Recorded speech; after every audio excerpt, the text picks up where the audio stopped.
Perfecto. Entonces, hoy vamos al capítulo 12 de Primero de Reyes, ¿no es cierto? Y bueno, entonces, primero, aquí vamos a ver una cosa que es muy importante, que es algo que de pronto ya lo sabemos, pero no está por demás, no está por demás repetir. Y hay una cosa, si ustedes se fijan, alguien puede ayudarme leyendo el último versículo del capítulo anterior. Perdón, miento. El versículo 42 del capítulo anterior, el 11:42 de Primero de Reyes. ¿Cómo dice? Ya. Dice así Josué, Por favor. los días que Salomón reinó en Jerusalén sobre todo Israel fueron 40 años. Ajá, muy bien. Ahora fíjense ustedes, ahí se utiliza la frase digamos, se utiliza lo siguiente, ¿no? Dice que Salomón reinó sobre todo Israel. Hasta ese versículo, hasta ahí, se debe entender Israel como las 12 tribus. A partir de ahí en adelante, en toda la Biblia, Israel va a significar muchas otras cosas. ¿De acuerdo?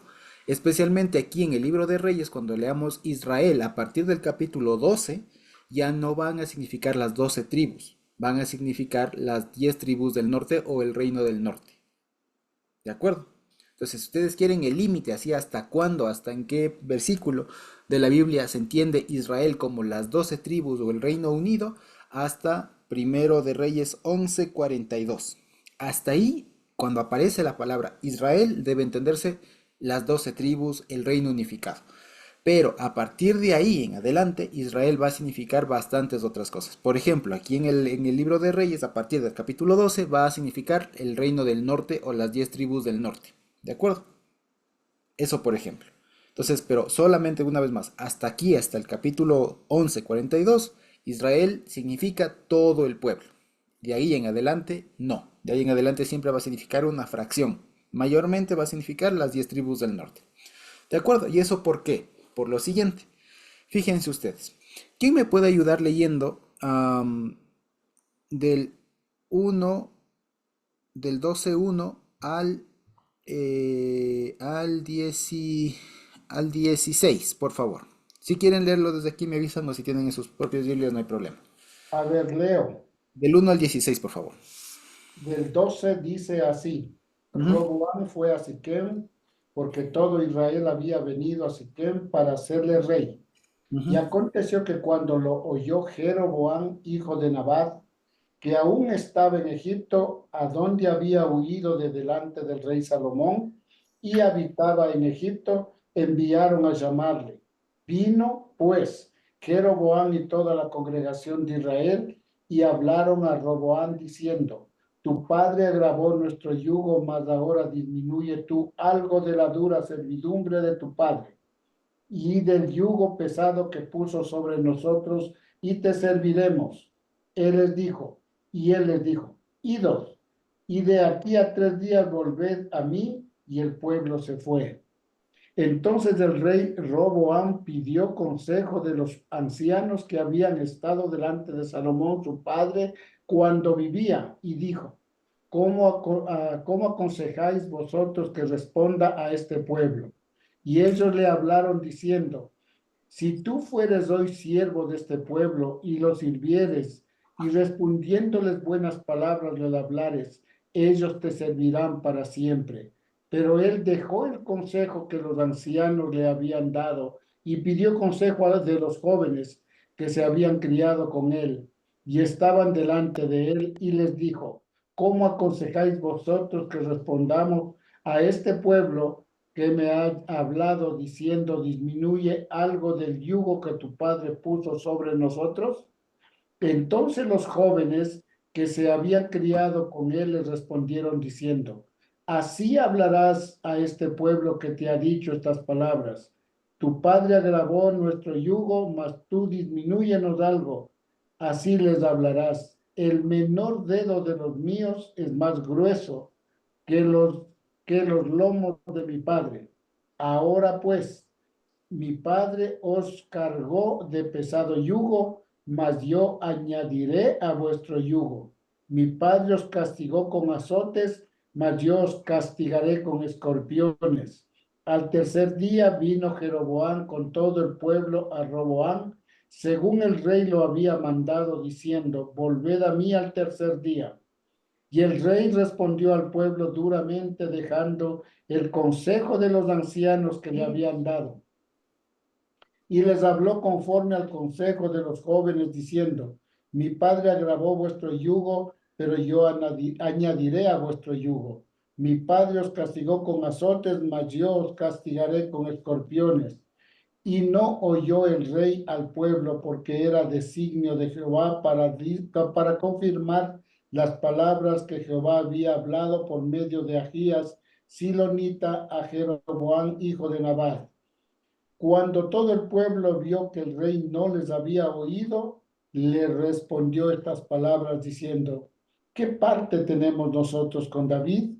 No tenemos heredad con el hijo de Isaí. Israel, a tus tiendas, provee ahora en tu casa. David, entonces Israel se fue a sus tiendas, pero reinó Roboam sobre los hijos de Israel que moraban en las ciudades de Judá. Y el rey Roboam envió a Adoram, que estaba sobre los tributos, pero lo apedreó todo Israel y murió. Entonces el rey Roboam se apresuró a subirse en su carro y a huir a Jerusalén, en un carro, y a huir a Jerusalén. Así se apartó Israel de la casa de David hasta hoy. Muy bien, hasta ahí. Muy bien, muchas gracias. Entonces, fíjense ustedes. Aquí, vamos a ver, aquí nos cuentan ya la historia de cómo es que se termina dividiendo el reinado, ¿no es cierto? Y ahora, por eso es que les había comentado y por eso es que comenzábamos diciendo que hasta el capítulo anterior se debe entender Israel como las 12 tribus, como el reino completo. Por lo siguiente, porque cuando aquí Roboam sube a Siquem, ¿de acuerdo? Dice que todo Israel había venido para hacerle rey. Entonces, aquí se despiertan algunas cosas, digamos, y hay que aclarar o, digamos, hay que detallar algunas cosas. Lo siguiente, primero, aquí cuando se habla todo Israel no es ya el pueblo, digamos, porque fíjense ustedes que él venía de Jerusalén y él era el heredero de Salomón, ¿de acuerdo? Y cuando aquí se dice que todo Israel había venido a Siquem para hacerle rey, Siquem era una de las ciudades principales del reino del norte, ¿ya? Y los que fueron a reconocerle como rey fueron los de las tribus del norte. Fueron todo Israel, pero ya no las 12 tribus, sino Y solo fue las 10. Jeroboam también, pues. Solo las 10, ¿ya? Entonces, vamos a ver, ¿ya? Entonces, lo que quería consolidar, digamos, eran los 10. Ahora, ¿por qué se hace esto? Porque fíjense, hasta el momento significa que no había como tal en todas las tribus un, este, una, un reconocimiento del heredero, digamos así, de la línea de David, si se quiere. No había como tal. Acuérdense ustedes que cuando le desconocieron igualmente, digamos, digamos, a Saúl, ¿no es cierto?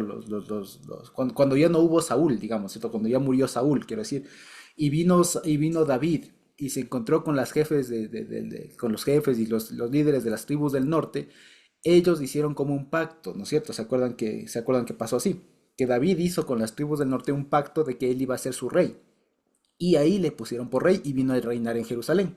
¿Se acuerdan ustedes que antes David reinó sobre Judá, pero en Hebrón, no en Jerusalén?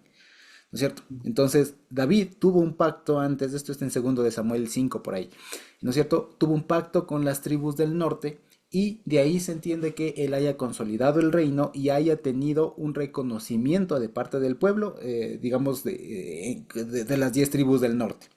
Pero al parecer este convenio no abarcaba, ya, eso es lo que se entiende de aquí, de por qué Roboam necesita el reconocimiento de Israel, de las tribus del norte, ¿no? ¿Por qué? Porque al parecer ese convenio que tuvo David no abarcaba una herencia, digamos, del trono, ¿ya? No había esa secuencia lineal de que si muere el papá hereda el hijo y así, ¿ya? Aparentemente con Salomón hubo algún acuerdo, alguna cosa así, pero con Roboam eso estaba en veremos.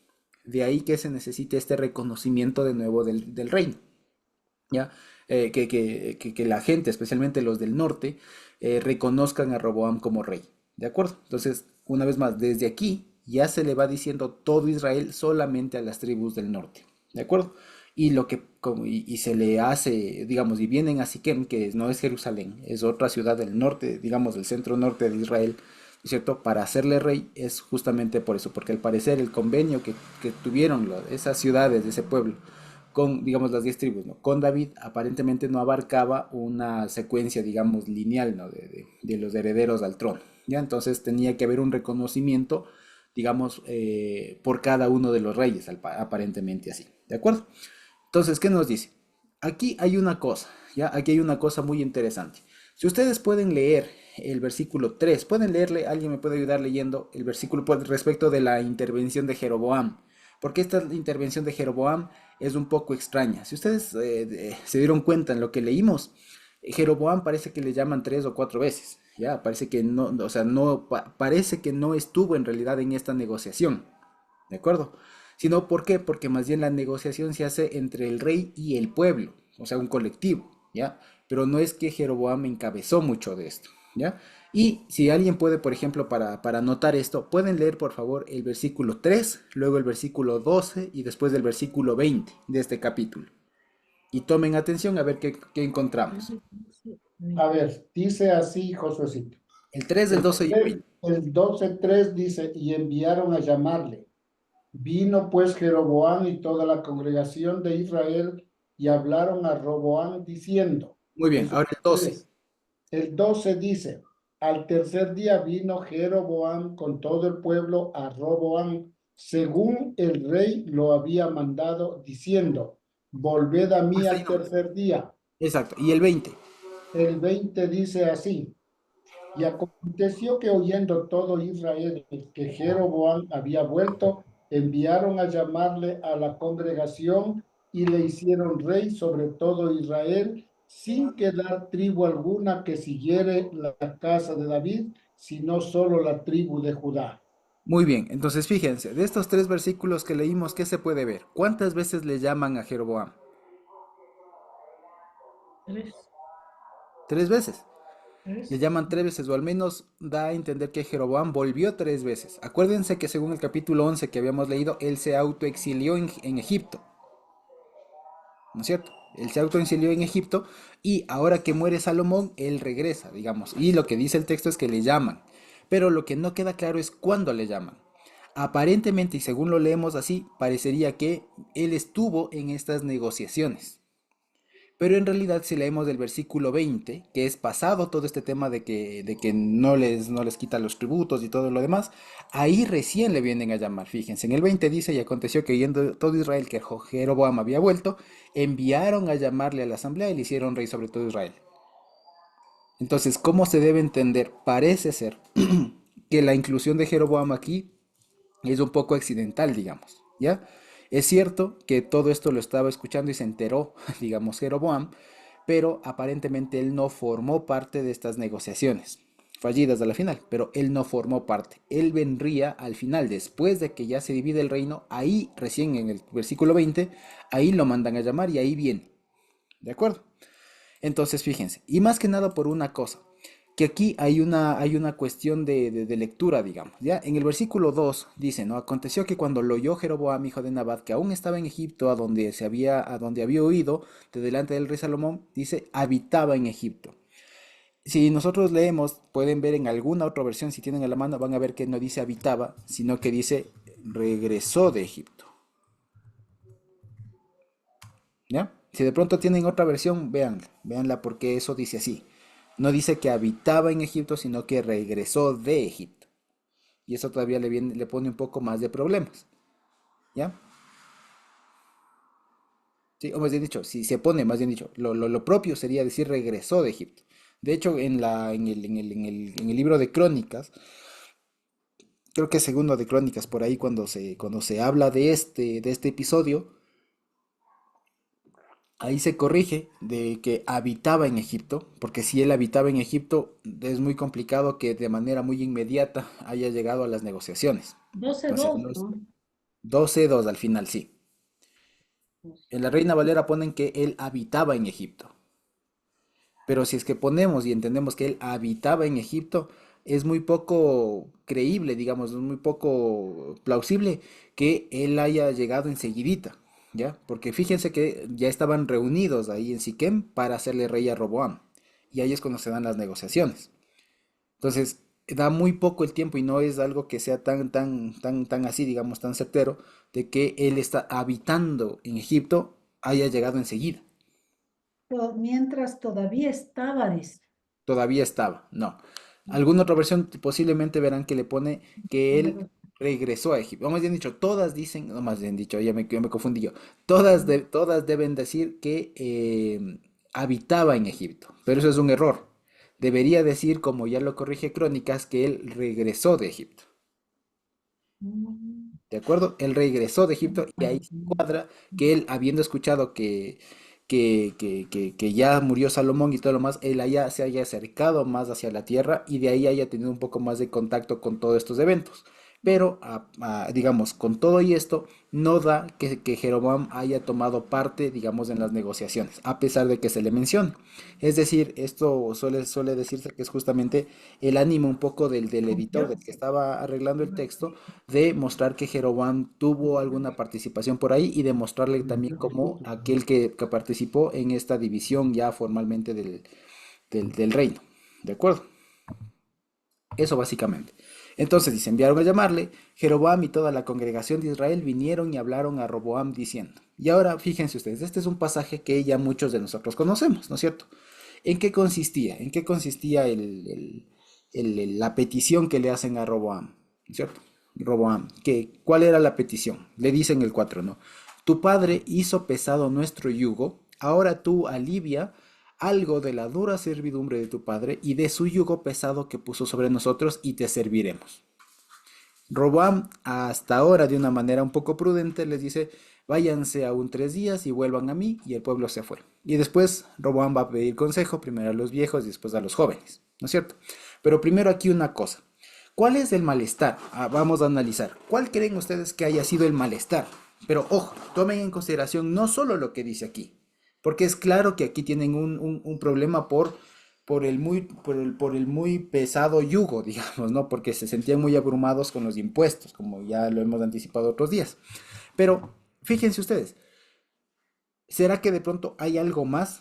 ¿Puede haber algo más aparte de lo que aquí está diciendo? ¿O por qué ellos se quejan? Porque si somos así, digamos, los tributos y toda la carga, digamos, estaba no solamente sobre ellos, sino sobre todo Israel, o sea, sobre todas las 12 tribus. ¿Por qué es que los de los 10 se quejan? Sí, ¿Me explico? debió haber algo más porque después le dicen qué parte tenemos nosotros con la casa de David. O Eh, sea, era como que estaban no eran tomados en cuenta o no se sentían parte de David, de ajá. la casa de David.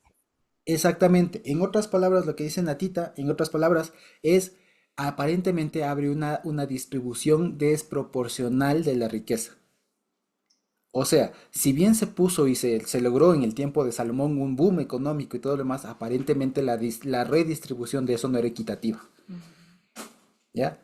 Es como lo que reclaman hasta ahora muchas de las provincias, ¿no? ¿Cómo es que todos pagamos impuestos y toda la riqueza está en 2 o 3 ciudades del país? ¿Ya? Algo así. Entonces, más o menos, esa sería en el fondo la queja de ellos. No es tanto que los impuestos eran duros, era una carga muy fuerte, sino que para tener una carga así de fuerte, deberían haber igual o proporcionales beneficios para el pueblo, ¿no es cierto? O sea, si yo les pongo, más o menos es como lo que pasa, por ejemplo, en países como es de estas, Finlandia es, o Suecia, ¿no? Que por ejemplo son países a donde todos a veces quieren ir, ¿no? Pero resulta que allá, por ejemplo, si usted gana $2.000 al mes o lo que sea, si usted gana, allá se gana muy bien, pero si usted gana $4.000 al mes, resulta que mucho de eso se le ven impuestos, ¿ya? Y de ahí se entiende que, por ejemplo, por esa gran cantidad de impuestos que hay en esos países, es que se puede sostener todo el bienestar que ellos tienen, de salud, educación y todas las cosas se sostienen, pero gracias a la gran, digamos, al gran porcentaje de impuestos que tienen, ¿ya? Porque no viene de otro lado, ¿ya? Entonces eso, por ejemplo, algo así se estarían quejando acá. Es decir, todo lo que tu padre nos puso está desproporcional con lo que nosotros recibimos. Además que también ustedes se acuerdan que con este Irán, Salomón habría cedido territorio y se dio territorio del norte, no fue de territorio del sur. Entonces también habría otra inconformidad con eso. O sea, había bastante inconformidad, digamos, con lo que ellos recibían de lo que se les exigía, con relación a lo que se les exigía. ¿De acuerdo? Entonces, fíjense, él lo que les dice por último, y lo que están diciendo es, ya que no nos das, por lo menos quítanos un poco el porcentaje. Y con eso estamos todo bien. Y es más, les dice, ni siquiera quítanos todo, rebájanos. ¿Ya? Rebájanos y todo bien. ¿Ya? O sea, para lo que recibimos está muy alto el costo, digamos. ¿Ya? Si quieres, en todo caso, bájanos un poco. ¿Ya? Entonces, fíjense ustedes, aquí también hay algunas cosas que digamos, digo, pero para redondear la idea, esa era la petición, que les rebajen el costo de vida, si ustedes quieren, ¿ya? Porque lo que recibían, los beneficios que recibían eran desproporcionales, estaban pagando mucho más de lo que podían recibir en comparación principalmente con Judá, con Jerusalén, ¿de acuerdo?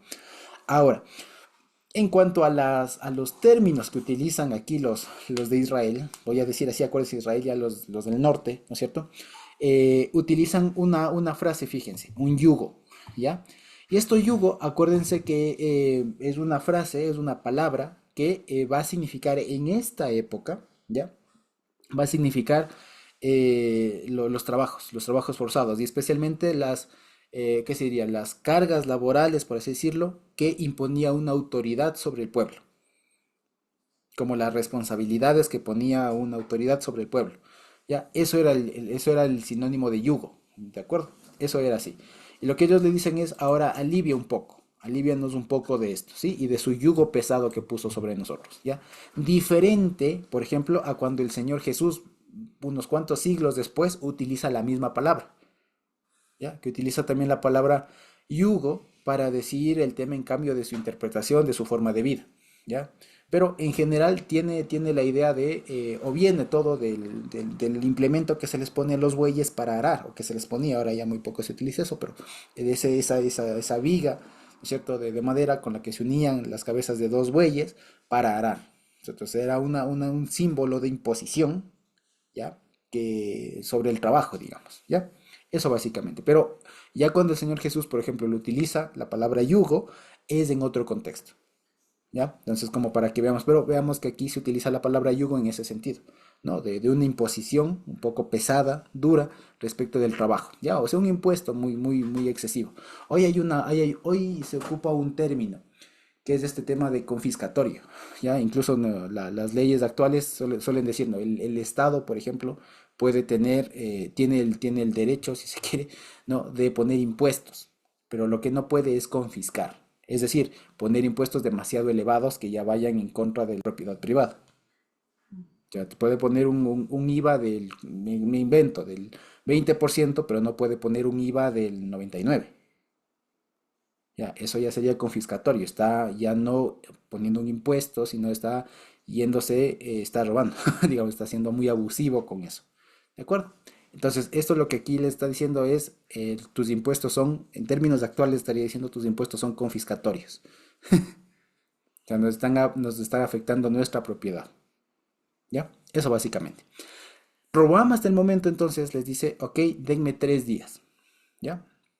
Váyanse aún 3 días y vuelvan a mí, ¿ya? Dicho sea de paso, la forma en cómo siempre se pronuncia Roboam es un poco áspera, no es tan, no es tan diplomática, digamos, ¿ya? Aunque está hablando con la gente que después le podría sostener, digamos, como rey, pero resulta que él les dice, váyanse, váyanse aún 3 días y vuelvan a mí, o sea, es una cosa como muy déspota, así. Nati y Marlenita. Josuecito, el impuesto confiscatorio puede ser algo así como el que puso José cuando hubo los 7 años de hambruna, que ya no tenían que dar hasta que se dieron ellos, o es otro contexto. No, confiscatorio, no, o sea, a ver, confiscatorio es en general, cualquier impuesto que va más allá de, o sea, cuando ya no es impuesto, sino ya es meter la mano al bolsillo, digamos, de la gente. Eso es confiscatorio, ¿no? Básicamente, pero eso en términos generales. Lo que hizo José fue quintar la tierra, es decir, fue un 20% que digamos así, en términos generales, que el Estado se quede con el 20% de toda la producción parece que es bueno, especialmente porque después de eso se redistribuía a toda la gente de alguna manera, a través de ventas y todo, pero no es exagerado, no es como que de la producción del campo se quite la mitad, por ejemplo, ya, o se quite el 80%. Ahí sí es exagerado. El asunto es eso, es como que no sea exagerado cuánto nos retienen, cuánto no nos dejan disfrutar, ¿ya? El IVA es de eso, por ejemplo. El IVA es de eso, es algo que nos suben el precio, es del 15% en nuestro caso, ¿no? Que nos suben al precio, de que a la larga eso es de lo que a ti te costaría, te cobro un poco más. ¿Ya? O sea, te pide un poco más para que en teoría después de eso va la obra social y tal, más tal. Pero en fin, eso es lo que estaban pidiendo estas personas, ¿de acuerdo? Carmita. Josué, añadiendo a la inquietud de Natita, bueno, así fue al principio, pero al final creo que toda la tierra ya le pertenecía a Faraón, salvo la de los sacerdotes de ahí. Sí, Entonces ahí sí ya es confiscatorio. bueno, no tanto, porque ahí lo que se dio no fue eso, porque a ver, una cosa fue lo que pasó con Faraón antes de la hambruna. Lo que pasa es que después de en la hambruna el único que tenía comida fue el Faraón, porque fue el único que se aprovisionó. Y como ya se quedaron sin plata, lo que terminaron haciendo es vender la tierra. Pero eso ya no es del impuesto, porque lo que quintó, lo que puso el impuesto del 20% Sí. fue sobre la producción. Pero cuando ya vino la hambruna, el único que tenía producción, digamos, productos, era el faraón. Y la gente ya no tenía más medios. Entonces vendían la tierra a cambio de comida. Y eso ya no es impuesto. Diferente hubiera sido que diga, a ver, de todos los terrenos de la gente, me dan la mitad. ¿Ya? O me dan el 80% y tal. Eso sería otra cosa. ¿Ya? Pero lo que pasó allá es que ya venida la hambruna, la gente ya no tenía con qué pagar y vendió sus propiedades al faraón. Ajá. Eso. Hermano Josué, Y hermana ¿se Dina. puede, se puede entender la palabra yugo como esclavitud? No, no, no. No es de esclavitud. Aquí, como les digo, la palabra yugo. A ver, ¿qué es un yugo? ¿Qué es un yugo? El yugo es esa viga, ¿cierto? Una madera que se le pone en el lomo, aquí en el cuello, digamos, de dos bueyes, de dos toros, ¿no es cierto? Para que vayan juntos y con eso se ara la tierra, ¿no es cierto? Se hace los surcos en la tierra para sembrar. Entonces, el yugo lo que hace es ponerle un peso aquí al buey, a los dos bueyes, para que con eso vayan juntos. Y con la fuerza de los bueyes se puede hacer los surcos, especialmente donde la tierra es un poco dura. Y ahí se puede y se puede ir arando. Ahora, de ahí la figura de yugo, imagínense ustedes poner un tronco pesado sobre la nuca de alguien, llegó a significar eso, una imposición, pero no esclavitud, porque ellos eran libres. Lo que pasa es que era un impuesto muy fuerte. Entonces no es esclavitud, ¿ya? Es como, por ejemplo, acá, ustedes saben que muchos de nosotros pagamos el impuesto a la renta. No sé si ustedes han visto eso, ¿ya?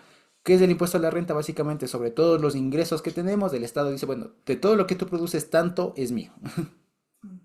Te pongo un impuesto a tu rédito, a tu ganancia, ¿ya? Especialmente los que trabajan con RUC, por ejemplo, ¿no? O etcétera. Entonces, los que generan ganancias a partir de eso, dice, bueno, si tú facturaste al final del mes $1,000, bueno, tanto es mío. Si tú facturaste 5,000, tanto es para el Estado. ¿Ya? Entonces eso a la larga tiene la idea de imposición, o sea, de un tributo, impuesto. Hasta el nombre es impuesto, porque no es un acuerdo, es algo que el Estado impone, ¿ya? Y que tiene que ver con porcentajes de la ganancia de alguna cosa para extraer de ahí recursos, ¿sí? Entonces lo que ellos estaban pidiendo es que el yugo, el impuesto que le pusieron, sea menor. ¿Ya? Y como les digo, lo que está debajo de eso es que es lo que vemos ahora, por ejemplo, si nosotros pagamos impuestos, lo que queremos ver es que esos impuestos, si son altos o si se sube, que eso se refleje después en obras, ¿cierto? En beneficio para la sociedad, en hospitales, medicinas, carreteras, escuelas, etcétera, ¿cierto? ¿Ya? Pero si es que nos suben el impuesto y no hay obras, ¿ya? Ese es el malestar que tenía la gente. Lo que podemos tener hoy ahora, bueno, ya le pasó a Roboam hace mucho tiempo, ya que tenía unos impuestos muy fuertes y la gente no veía los beneficios de esos impuestos. ¿Ya? Eso es lo que les pasa. Y de ahí lo que les dicen ellos es, ve, bájanos. Ya si no puedes distribuir bien la riqueza, si se quiere, bájanos un poco y con eso estamos bien. ¿Ya? O dicho de otra manera, los beneficios que vemos son menores a lo que nosotros estamos aportando. ¿Ya? Ese era el asunto. ¿De acuerdo? Sí, no sé si hasta ahí queda más claro. Y si no, con toda confianza cuéntenme. Sí, bueno, entiendo y espero que esté mejor, que esté más claro. De acuerdo. Entonces, esa era la petición, pues, de los de Israel, ¿no? De los del norte. ¿Qué pasa? Que aquí Roboam tiene una actitud un poco, como les decía, un poco grosera, un poco déspota. Entonces, váyanse y vuelvan. ¿Ya? Y bueno, este tema de que se vayan 3 días puede entenderse si bien de manera literal, vayan 3 días, dense una vuelta y déjenme pensar. También 3 días, acuérdense que es un número tipológico que significa un periodo corto de tiempo. ¿Ya? Entonces, no necesariamente son 3 días así, 72 horas, sino que significa dame un tiempito, dame un corto periodo de tiempo para pensarlo y tal. ¿De acuerdo? Entonces, hasta ahí fíjense, a pesar de que el lenguaje que utiliza Robam es un poco áspero, es un poco tosco, ¿cierto? Poco diplomático, sin embargo, termina siendo una postura suave. Si yo no sé qué hacer, ¿ya? Puedo pedir tiempo para pensarlo, sea, algo prudente hasta el momento. ¿Qué pasa? ¿Y qué es lo que siempre se le achaca aquí a Roam? Que no escoge el consejo, no sigue el consejo adecuado, ¿ya? Acierta, digamos, en pedir consejo y dos consejos. Lo que no acierta es en acoger el consejo correcto. ¿De acuerdo? Vamos a ver qué le aconseja. Que ya no sabemos, ¿cierto? Entonces dice, fíjense, Roboam pidió consejo a los ancianos que asistieron delante de Salomón, a su padre cuando vivía, y dijo, ¿cómo aconsejan ustedes que devuelva a este pueblo la palabra? Ya que responda, ¿no? Y ellos le dijeron, si tú fueres hoy siervo de este pueblo y les sirvieres, y respondiéndoles buenas palabras les hablares, ellos te servirán para siempre. ¿Qué le están diciendo? Diles que sí. En pocas palabras dice, tú hazte siervo de ellos, es decir, humíllate, humíllate, sírveles, o sea, sé complaciente en esto, compláceles de esto, y dice, respóndeles palabras buenas. ¿Qué significa? Palabras que sean alicientes, que los calmen. Porque ellos están molestos, tienen una molestia. Si tú vas a donde un pueblo que está molesto, que tiene un dolor, que tiene alguna incomodidad, y voy de manera áspera, lo que voy a generar es reacción. Pero en cambio, si están dolidos, si están ardida la gente, está con una molestia, y voy con palabras suaves, delicadas, y le digo aparte lo que ellos más o menos me piden, ¿no es cierto? Pues me hago amigo. ¿Me explico? ¿Ya? Entonces, eso era lo que ellos le aconsejaron. ¿Qué le aconsejaron? Es humíllate un poco, bájate un poco, hazte amigo y háblales suave. Háblales palabras que les den un aliciente, que les baje, que les suavice, ¿ya? Y ellos te servirán para siempre. Pero al parecer a él no le gustó este consejo, ¿ya? Al parecer por este tema de hazte siervo, ¿ya? Y dice, él dejó, literalmente dice, abandonó, soltó. Soltó el consejo de los ancianos que le habían aconsejado y pidió consejo a los muchachos que se habían criado con él y le asistían. Ahora, aquí nosotros, por lo general, si ustedes se dan cuenta, hay un contraste entre los ancianos y los jóvenes, los muchachos, ¿no es cierto? Los jóvenes, ya. Resulta que aquí nos dan un dato, dice, los que se habían criado con él, ¿no es cierto? Ahora, nosotros a veces pensamos aquí o nos imaginamos a un Roboam de unos 20 años, un jovencito, ¿no? O a los consejeros como unos jóvenes igual, no sé, menos de 30 años, pónganle ustedes. Pero resulta que Roboam, cuando entró a reinar, tenía 41 años. Es decir, que los que le aconsejaron y si eran los que se criaron con él no tenían menos de 40 años. Es decir, jóvenes en cuanto a edad no eran. No es que eran niños, no es que eran adolescentes, ¿no? Simplemente era otra cosa. Entonces, ¿y esto cómo lo sabemos? Fíjense, esto lo podemos ver en el capítulo primero de Reyes 14:21. De pronto pueden leerlo. Primero de Reyes 14:21. ¿Cómo dice? 14:21 dice así, Josuecito. Roboam, hijo de Salomón, reinó en Judá De 41 años era Roboam cuando comenzó a reinar, y 17 años reinó en Jerusalén, ciudad de Jehová, que Jehová eligió de todas las tribus de Israel para poner allí su nombre. El Ujú. nombre de su madre fue Naama, amonita. Muy bien. ¿Cuántos años tenía entonces? 41 años. 41 años, muy bien, muchas gracias. Entonces, fíjense, a veces cuando aquí leemos este pasaje del capítulo 12 y dice, se fue con los jóvenes, nosotros nos imaginamos adolescentes casi, ¿no? Así, no, resulta que los consejeros de él habrían tenido más o menos su edad, o sea, alrededor de 40 años. O sea, jóvenes, jóvenes, jóvenes no eran. Entonces, ¿cuál es el asunto? Que aquí se está hablando de dos instituciones que había. Es como decir, los viejos acá serían el consejo, o sea, el consejo, como decir, los ministros, por así decirlo, que sirvieron con Salomón. No necesariamente hayan sido ancianos de 80 años, 60 años. No necesariamente eran viejos de edad, sino que eran viejos en relación al nuevo rey. ¿Ya? O sea, eran los viejos, como decir, los del anterior ciclo, y ahora los nuevos, los jóvenes, eran los del nuevo periodo. ¿Ya? Se puede decir que los jóvenes eran los contemporáneos de Roboam, y los viejos, así llamados, eran contemporáneos de su padre. Sí, pero más que la edad, o sea, más que la edad, el asunto es en qué tiempo sirvieron. Por eso dice, los que estuvieron en pie, los que sirvieron a Salomón. Entonces, los viejos son como decir, o sea, no pensamos en edad, sino en, como decir, del rey anterior. Y ahora vienen a los nuevos, a los del rey actual. Entonces, Roboam lo que hace primero es consultar a los, por así decirlo, hablando en términos actuales, es como que si le preguntaran a los ministros antiguos, ¿ya? A los ministros del gobierno, preguntaran a los ministros antiguos, ¿ya? Dígase, a los que tienen experiencia. ¿Ya? Más allá de la edad, aquí están hablando de personas que sirvieron con Salomón. Estos recién están entrando en funciones y no saben cómo funciona la cosa. Eso es lo que está ahí detrás. Por eso es que algunos, por ejemplo, algunos estudiosos suelen sugerir que este pasaje de todo este capítulo 12 es un pasaje de sabiduría.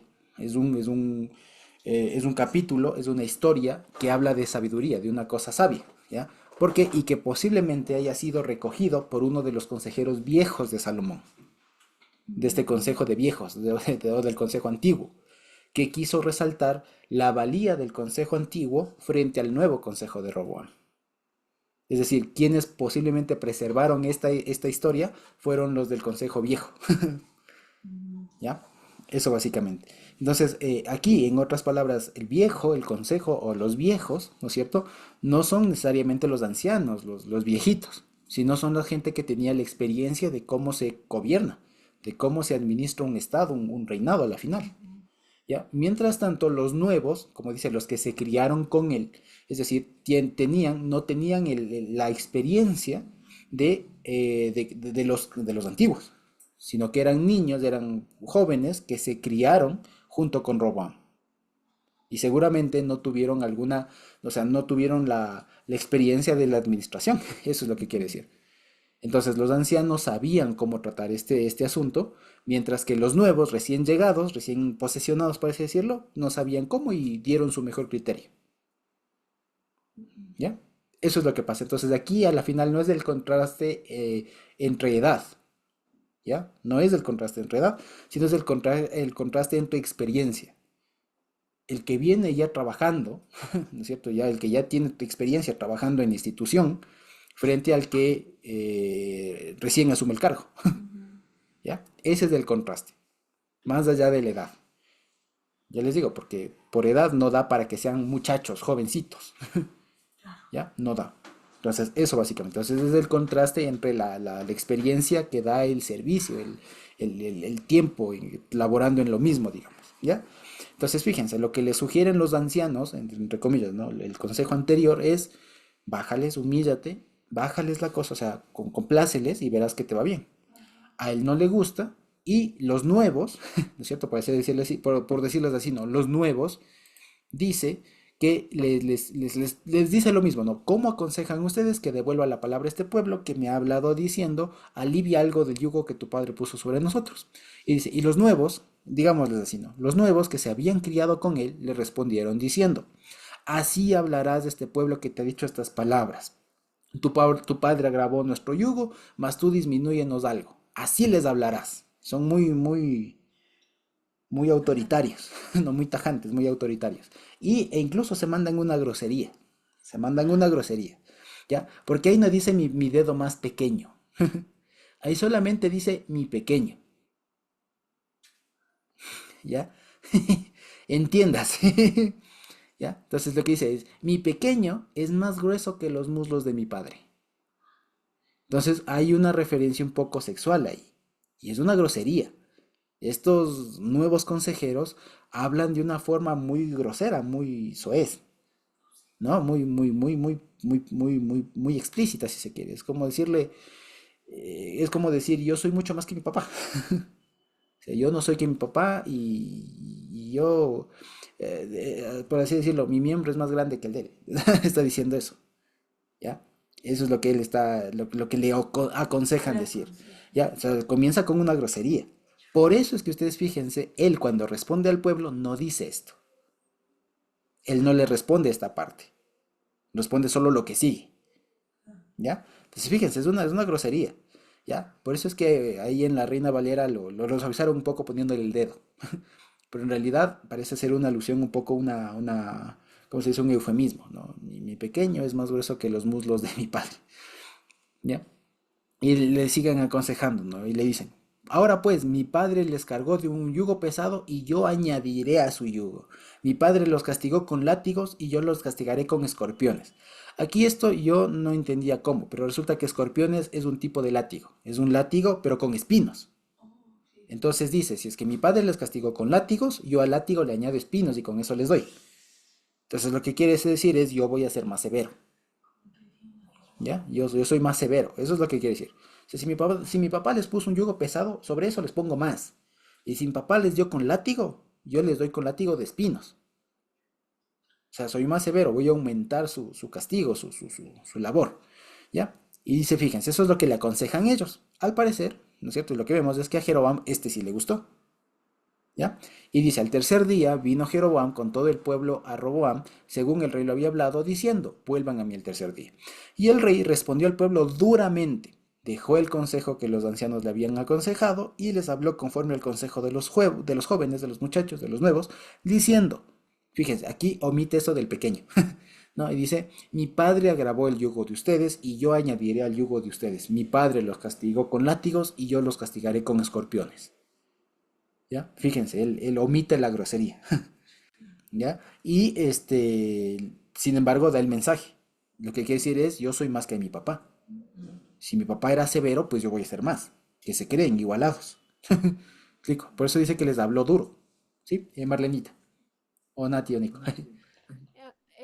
Josuecito, Ujú. otra vez es como que cambia, como que se toma una decisión en base al consejo, porque recordamos cuando Aitofel le dijo el consejo y no tomó el consejo que era, entre comillas, adecuado, sino tomó el del sacerdote, me parece. Ujú. Entonces, como que esto es como ¿cómo sería? Un patrón que divide o que dividió en ese momento como el destino de Israel, lo que Sí. iba a pasar con Israel, y ahora también por un consejo se divide el pueblo. O sea, es una situación trascendental que cambió la historia. Ujú. Literal, y eso justo habla el siguiente versículo. Mira que estás muy bien. Y dice, y no yo el rey y el pueblo, porque era y ahí como ponen en la Reina Valera, creo que le ponen, no, era un designio de Dios, ponen, ¿no? Algo así ponen. No sé si de pronto lo pueden ver en otras versiones, como ponen, ¿no? El 15 dice, y no yo el rey y el pueblo, porque era un designio de Dios, ponen, creo que la Reina Valera. Acá dice para confirmar la palabra que Hashem había hablado por medio de ahí a Antes, Silmita. antes de eso, Ay, perdón. poquito antes. ¿Cómo dice? Versículo. 15.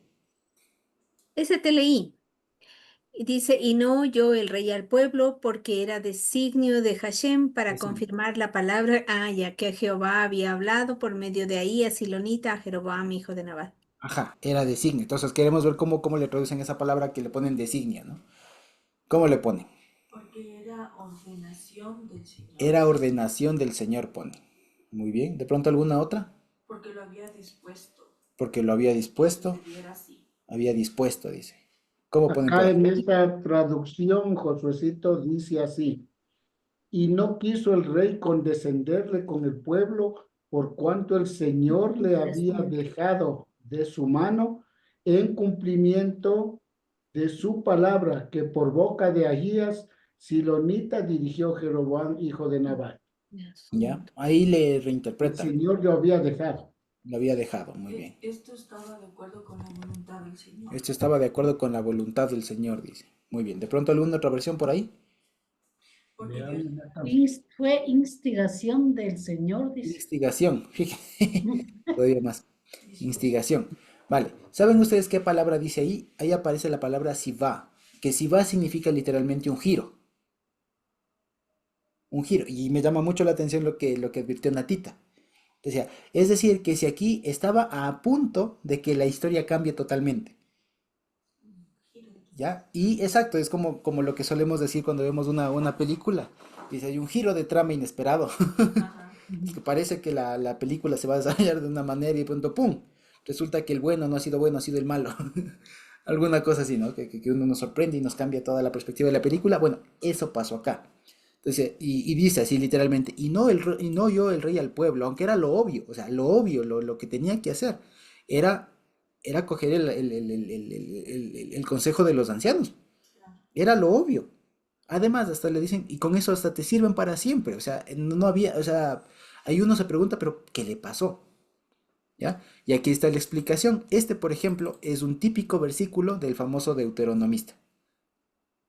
¿Ya? Que pone toda la explicación en era voluntad del Señor, ¿ya? Y dice, porque era un giro de asunto, así le llaman, ¿no? Era un giro de asunto del Señor a fin de confirmar su palabra, la cual abrió el Señor por mano de Ahías Silonita a Jeroboam, hijo de Nabat. Es decir, esta decisión, esta mala decisión que la toma, incluso fue, digamos, dirigida por el Señor para que se cumpla lo que estaba ya profetizado. Pero lo interesante es cómo se hace este giro, ¿ya? Que literalmente dice, es un giro de trama. ¿Ya? Hay un giro de trama, ¿sí? Y es eso, como bien lo dijo Natita, y por eso me llamó mucho la atención que lo haya advertido así de una, ¿sí? Entonces eso, o sea, es una cosa así de cómo cambia la historia.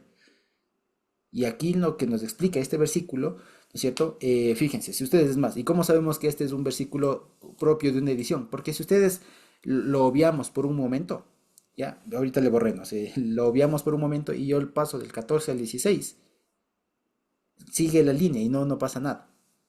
¿Ya? Entonces, fíjense, dice, si leo así, por ejemplo, dice, y les habló conforme el 14, ¿no? Les habló conforme al consejo de los muchachos, diciendo, mi padre agravó el yugo de ustedes, y yo añadiré al yugo de ustedes, mi padre los castigó con látigos, y yo los castigaré con látigos con espinos. Y todo el pueblo vio que el rey no los había oído, y el pueblo le devolvió esta palabra diciendo. Explico, si yo omito el versículo 15, la línea no se pierde. Más bien, si yo incluyo aquí el versículo 15, esa es una explicación del editor, digamos, posterior, de que quiere justamente justificar por qué pasó así. ¿Ya? Pero ese, por ejemplo, este es un claro versículo que fue añadido a una historia que ya había, que pretende justificar este giro de eventos. ¿Ya? Entonces, fíjense cómo es bonito también verle así, cómo se va construyendo, digamos, el pasaje. ¿Ya? Eso fíjense. Entonces dice el 16, y todo el pueblo vio que el rey no los había oído, el pueblo le devolvió esta palabra diciendo, ¿qué parte tenemos nosotros con David? No tenemos heredad en el hijo de Isaí, Israel a tus tiendas, mira por tu propia casa, David. Carmita. Bueno, este giro, ¿no? Es como, este girar es como lo que dicen, ay, como cuando tal vez se dispara algo con una catapulta, ¿cómo se dice? Catapulta. Catapulta. Con T. Catapulta.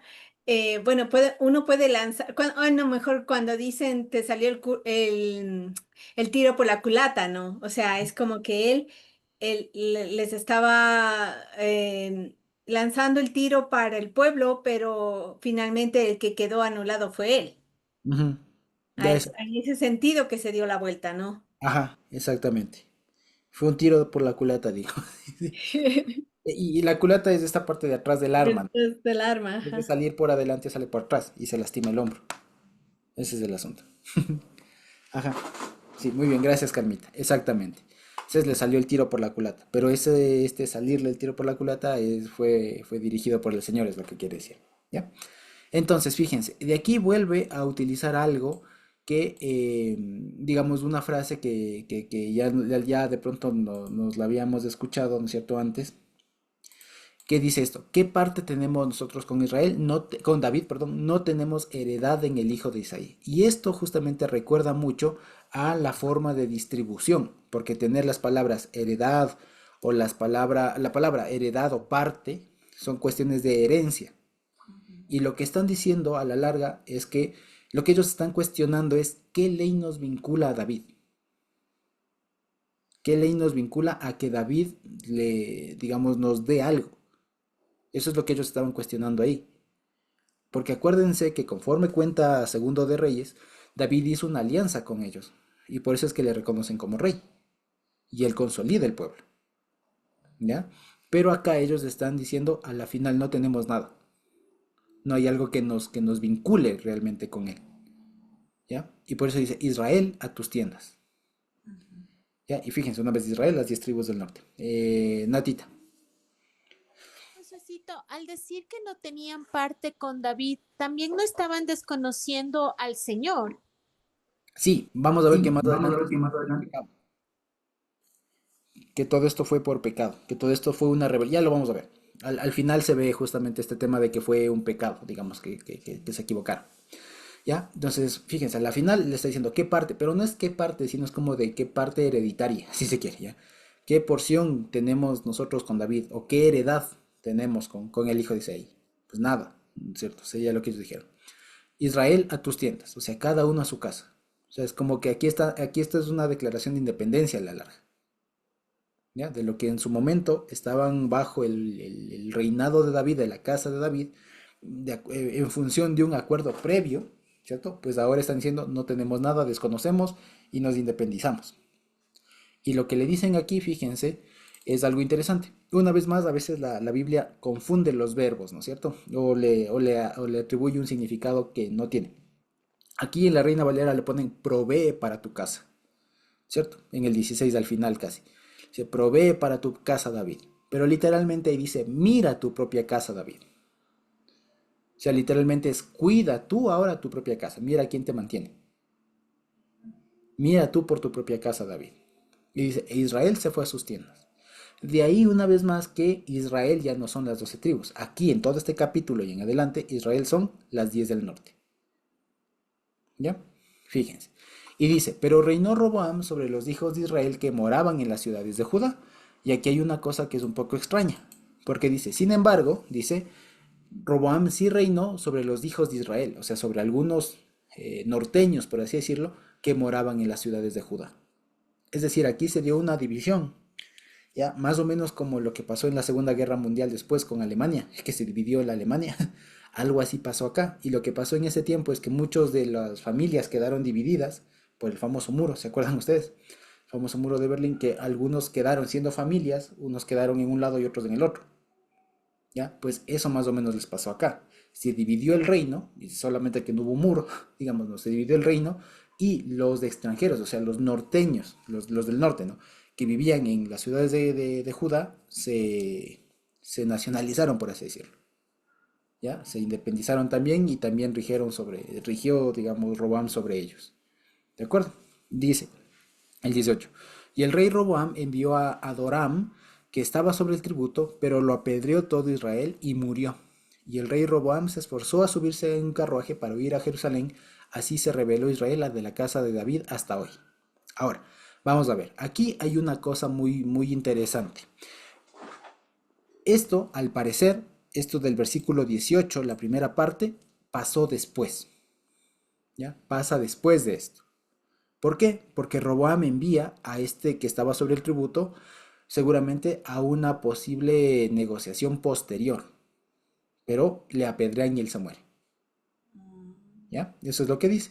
Lo que sigue de ahí, que el rey Roboam se subió a un carruaje y huyó, aparentemente esto pasó después de que se le sublevan, o sea, después de que se independizan, o sea, esto pasaría después del versículo 16.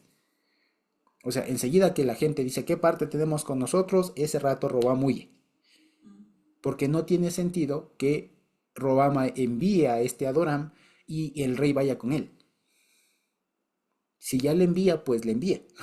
Pero no tiene sentido que Roboam esté junto con él para estas negociaciones. ¿Me explico? Entonces, esta última parte del versículo 18 pasaría después, inmediatamente después de esta proclamación de independencia. Entonces se independizan ellos, dicen cada cual a tus casas y Roboam tuvo que huir a Jerusalén ese rato. ¿De acuerdo? Y fíjense ustedes, dice, así se rebeló Israel de la casa de David hasta hoy. Aquí en nuestra Reina Valera ponen de manera diferente, le ponen así se apartó, ¿cierto? Así se apartó le ponen. Y sí es cierto que se apartó, pero la palabra que aparece ahí es la palabra de Pesha.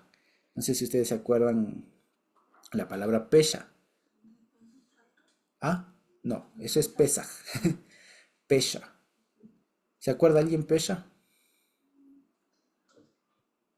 ¿Se acuerdan cuando estudiábamos en Levítico los pecados y había Avón, Pesha? ¿Es el pecado de muerte? Es el pecado de muerte, pero específicamente Abón, es la rebelión. Pesh, la rebelión. Pecado de Exactamente, la rebelión. rebelión. O sea, es irse flagrantemente en contra de una disposición real. O sea, es como una cuestión flagrante, alguna cosa así. ¿Ya? Entonces, así dice que se rebeló. Se rebeló no solamente que se apartó, sino que realmente se independizaron. O sea, se independizaron. Políticamente se independizaron, desobedecieron a la casa de Israel, quiere decir. De aquí se sublevaron, por así decirlo, tal vez pondrán alguna otra versión. Así se sublevó Israel de la casa de David hasta hoy. Es decir, de aquí, desde este momento hasta hoy, incluso hasta hoy, no volvieron a ser un Reino Unido. Es decir, que el Reino Unido duró muy poco. Perdón, Duró- Josuecito, una pequeña aclaración. O sea, que lo que sucede en el versículo 16, cuando el pueblo de Israel dice, no tenemos ninguna ley que nos ate a la casa de David, Ujú. al decir Israel a sus tiendas, ellos están diciendo, ellos se están independizando. Exactamente, exactamente. Israel son las 10 tribus, ¿no? Así, Ujú, Israel a tus tiendas, o sea, cada cual a su casa, aquí no tenemos nada que ver con este robo. ajá, Y por eso dice, mira tu propia casa, David. ujú. Entonces es Pero aquí. también se ve más adelante que no solamente son las personas de Judá que se quedan, sino también Benjamín. Ujú. Un par de versículos más adelante está eso, pero eso aparentemente es, digamos, hay un problema, digamos, ahí, muy bien que lo note Edita, porque aquí nos va diciendo que solamente Judá, digamos, Aparece como solo Judá. exacto, solo reinó sobre Judá, pero más adelante nos dicen que en realidad fue también Benjamín, y eso es una Ajá. curiosidad. Eso es una curiosidad, ¿por qué? Porque los benjaminitas tenían todas las razones para no unirse a los de Judá. ¿Por qué? Porque el primer rey fue de Benjamín. Incluso, ¿se acuerdan que ustedes que al mismo rey David se le sublevó un benjaminita, este famoso Siba, o Seba, Ajá. se le sublevó y él era un benjaminita? Entonces es muy extraño que los benjaminitas también hayan apoyado, digamos, al rey. ¿Qué parece? Que aparentemente en este momento no se les unió Benjamín, sino que la mención que se hace a Benjamín más adelante, ya lo vamos a ver, es porque Judá poco a poco fue conquistando un poco de territorio de Benjamín y lo anexaron, Mm, ¿ya? Pero no es que Benjamín voluntariamente fue, o sino sea, que hasta aquí solo se quedó con Judá. exactamente, pero parece que hasta ese tiempo Judá ya había abrazado, digamos, había extendido su territorio hasta Benjamín. Ujú. Ese era el asunto. Y ya en la aclaración ya lo vemos más adelante, ¿ya? Que se dice que también los de Benjamín, pero aquí siempre se habla de Judá. ¿No? Pero es por esta razón, porque aparentemente Judá extendió su territorio un poco más hasta y abarcó lo de Benjamín. ¿ya? Posiblemente incluso a través de conquistas, digamos, no guerras necesariamente, pero sí avanzadas militares y todo. De tal manera que cuando haya esta independencia, ¿cierto? Ya Benjamín ya estaba anexado a Judá. Eso básicamente. ¿Sí? Entonces fíjense, esto. Entonces dice, así se rebeló Israel de la casa de David, así se independizó, se sublevó. ¿Ya? Entonces fíjense, es una cosa bien fuerte. ¿Ya? Ahí, y con eso, como bien lo dice el escritor, con esto se corroboró la palabra del Señor que le dio al profeta Ahías, ¿no? Que se iba a dividir el reino. ¿Ya? 10 para arriba y 2 para abajo. Tal. Y dice ahora el 20. Y aquí hay otra sección que ya muestra de cómo se consolida la independencia. Porque ahorita tenían, y esto es una cosa, digamos, que era cuestión que era cuestión de tiempo. ¿Ya? Por una cosa, porque acuérdense que lo que hizo David y lo que terminó de hacer Salomón era cómo consolidó un pueblo que originalmente estaba dividido. ¿Cómo lo consolidó? ¿Y cómo lo consolidó David? ¿Se acuerdan lo que vimos? Fue centralizando y poniendo la ciudad, lo político, lo administrativo, en Jerusalén, ¿cierto? Poniendo distritos, después Salomón, y más que nada centralizando el tema del ejército y también del poder, digamos, religioso, poniendo el templo en Jerusalén. Con eso se centraliza todo y se hace que todo el pueblo dependa de Jerusalén. Y vamos a ver que eso tiene otras implicaciones de acá. En todo caso, cuando se independizan, resulta que se independizan políticamente, pero no religiosamente. ¿Ya? Y dice, fíjense, aconteció que oyendo todo Israel que Jeroboam había vuelto, enviaron a llamarle a la asamblea y le hicieron rey sobre todo Israel, y no hubo tribu detrás de la casa de David, sino solo la tribu de Judá. Fíjense. Y cuando Roboam vino a Jerusalén, reunió a toda la casa de Judá y a la tribu de Benjamín. ¿Ya? 180.000 hombres, guerreros escogidos para hacer guerra contra la casa de Israel y hacer volver el reino a Roboam, hijo de Salomón. Fíjense, entonces eso era lo que hablábamos, lo que bien decía Edita. Aquí hay unas como observaciones, porque aquí dice que solo la tribu de Judá. Y si es solo la tribu de Judá, ¿cómo es que en el versículo inmediato, siguiente, dice que la casa de Judá y de Benjamín? ¿Cómo? Entonces, por ejemplo, para evitar esto, lo que hace la Septuaginta es, aquí en el versículo 20 al final, añadir también y la tribu de Benjamín. ¿De acuerdo? La Septuaginta hace así. Solamente que cuando se hace esa añadidura, ya no tiene sentido la palabra solo, porque solo es uno. ¿Ya? Entonces la Septuaginta lee, sino solo la tribu de Judá y de Benjamín. Le añade, pero eso es como una incongruencia ahí en la redacción. Entonces, lo que se entiende es lo que decíamos, ¿no? Lo que decíamos, que Judá, digamos que Benjamín no tenía razones para juntarse que Benjamín no tenía razones para juntarse con Judá. Al contrario, tenía todo para independizarse.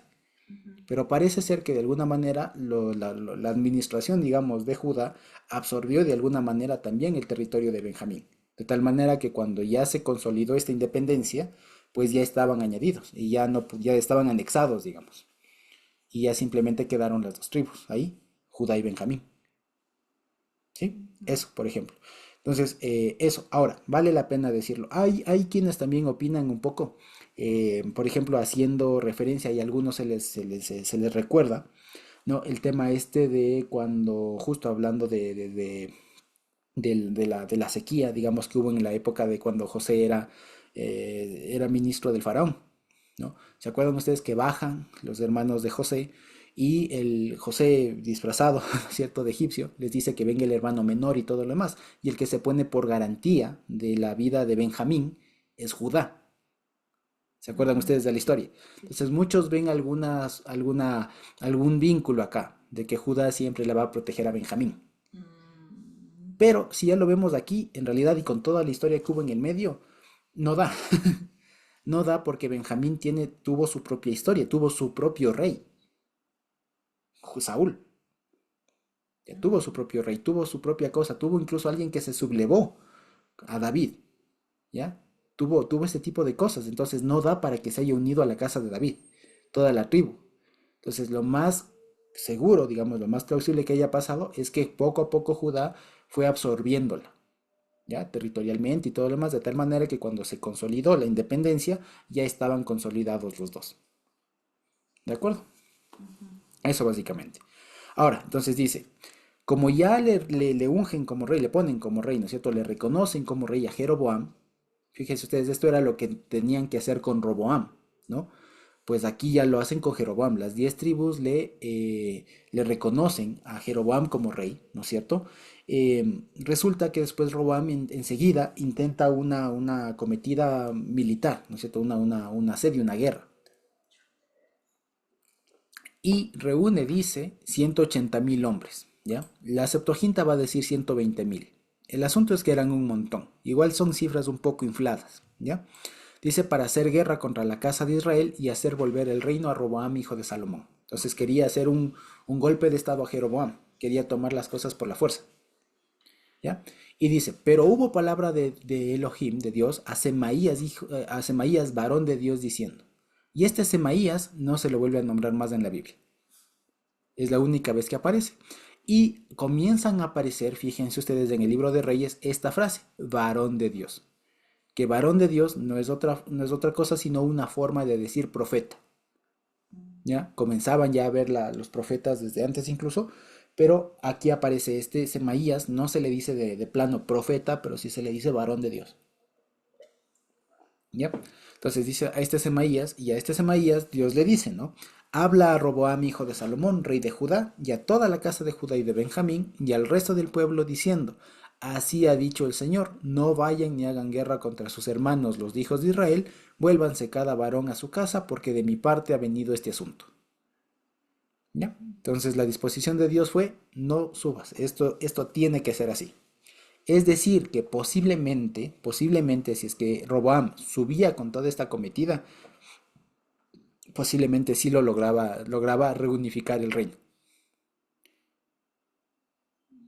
O sea, posiblemente sí lo lograba. Por eso es que dice, no lo hagan. Esto tiene que ser así. ¿Me explico? ¿Ya? Entonces fíjense, lo único que le paró ahí a Roboam, y es más, al pueblo, ¿ya? Porque no le dice tanto a, digamos, si bien está dirigido a Roboam, pero también está dirigido a todos. No vayan ni hagan guerra. Mejor cada uno a su casa, sí. Vuélvase cada varón a su casa, porque esto tiene que ser así. ¿Ya? Fíjense, entonces es algo muy interesante cómo Dios realmente interviene en la historia, digamos, ¿no? Y dice, y ellos oyeron la palabra del Señor y volvieron y se fueron conforme a la palabra del Señor. Con esto se consolida ya la independencia, si se quiere, política de Israel, ¿ya? De las famosas 10 tribus. Con esto se consolida, porque ya no hay injerencia del rey legítimo, auténtico, que pueda reclamar de nuevo el trono. ¿Ya?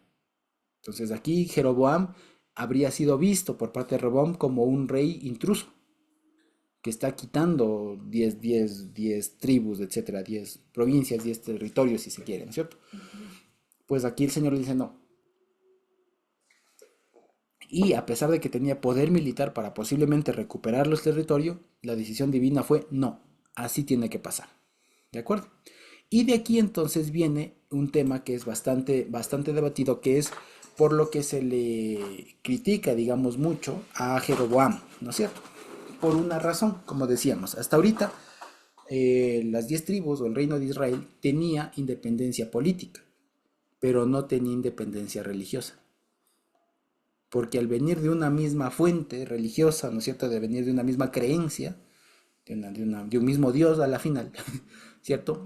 Y dado que el culto estaba centralizado en Jerusalén, había un riesgo de que la gente de nuevo vuelva su vista a Jerusalén.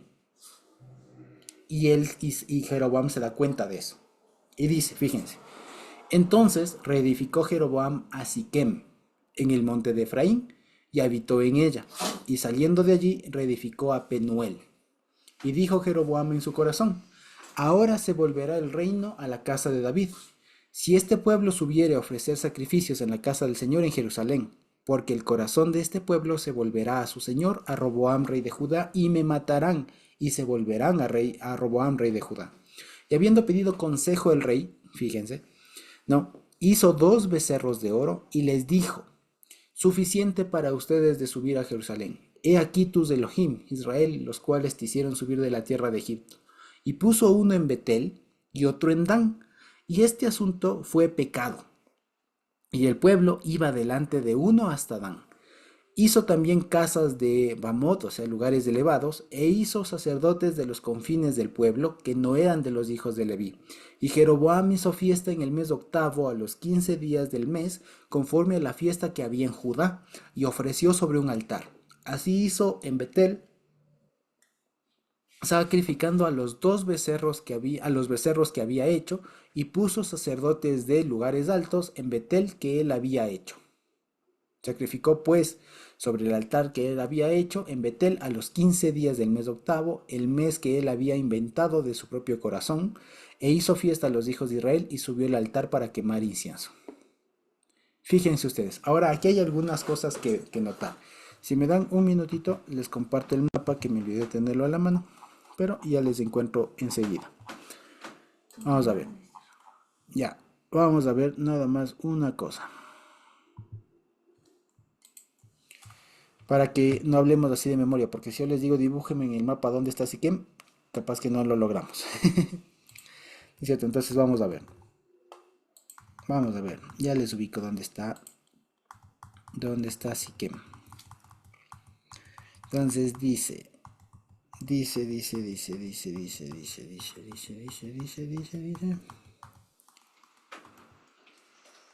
Vamos a ver. Está aquí.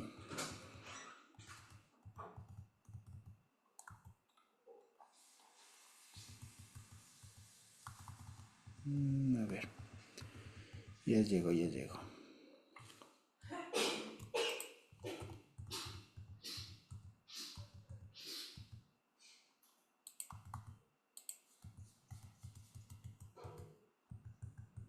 Muy bien. Acá está. Aquí está, perdón. Ahora sí. Ahí vamos a ver. Entonces, dice él, fíjense ustedes, esta es la tierra de Israel, ¿no es cierto? Entonces, no sé si ustedes ven mi mouse, sino con todo ya le resalto. Aquí está Jerusalén, ¿no es cierto? Entonces dice que Jeroboam lo que hizo fue dividir el reino, y se dividía más o menos por aquí. A ver, es que lo puedo. Se dividiría más o menos por aquí. ¿Ya? Ya, no sé si ven la línea, tal vez lo voy a hacer de otro color. Ya, se dividiría más o menos por aquí, ¿ya? Y a la final lo que termina haciendo es que fíjense, donde fue toda la rebelión fue aquí en Siquem, ¿de acuerdo? Fue aquí en Siquem. De aquí es que Robam tuvo que huir a Jerusalén, ¿de acuerdo?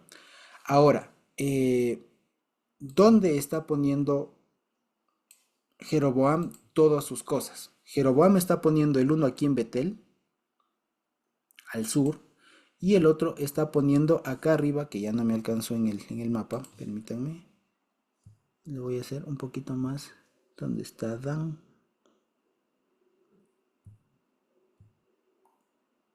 Se me va.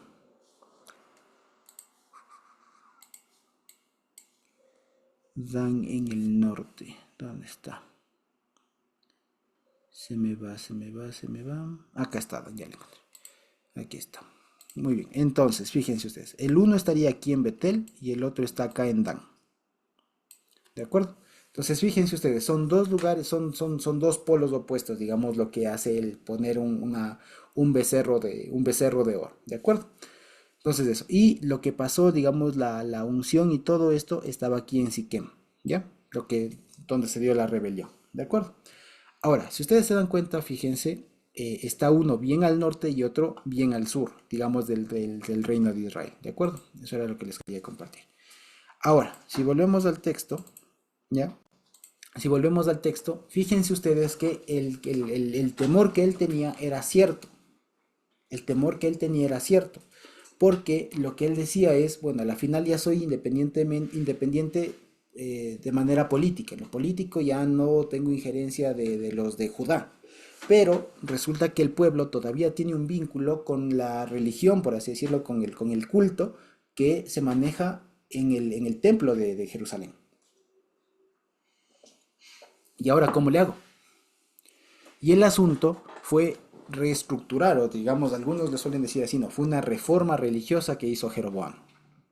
¿Y en qué consistió? La reforma religiosa que hizo Jeroboam es en introducir, digamos, aquí hay dos formas de leerlo, ¿ya? Lo primero es cómo lo describe la Biblia. Ojo que la Biblia, este pasaje está hecho desde la perspectiva de los de Judá, ¿ya? Que los de Judá le ven a Jeroboam como un traidor, ¿ya? Que le ven a Jeroboam como un pecador traidor. Pero no está contado desde la perspectiva de los del norte, que para los del norte, en cambio, Jeroboam era el héroe. ¿Sí me explico? Porque es el rey que ellos esperaban, que se levantó contra incluso el mismísimo Salomón. ¿Ya? Entonces, fíjense, una vez más, esto está contado desde la perspectiva de los de Judá, que le ven a los del norte como los desertores, los traidores, digamos así, ¿cierto?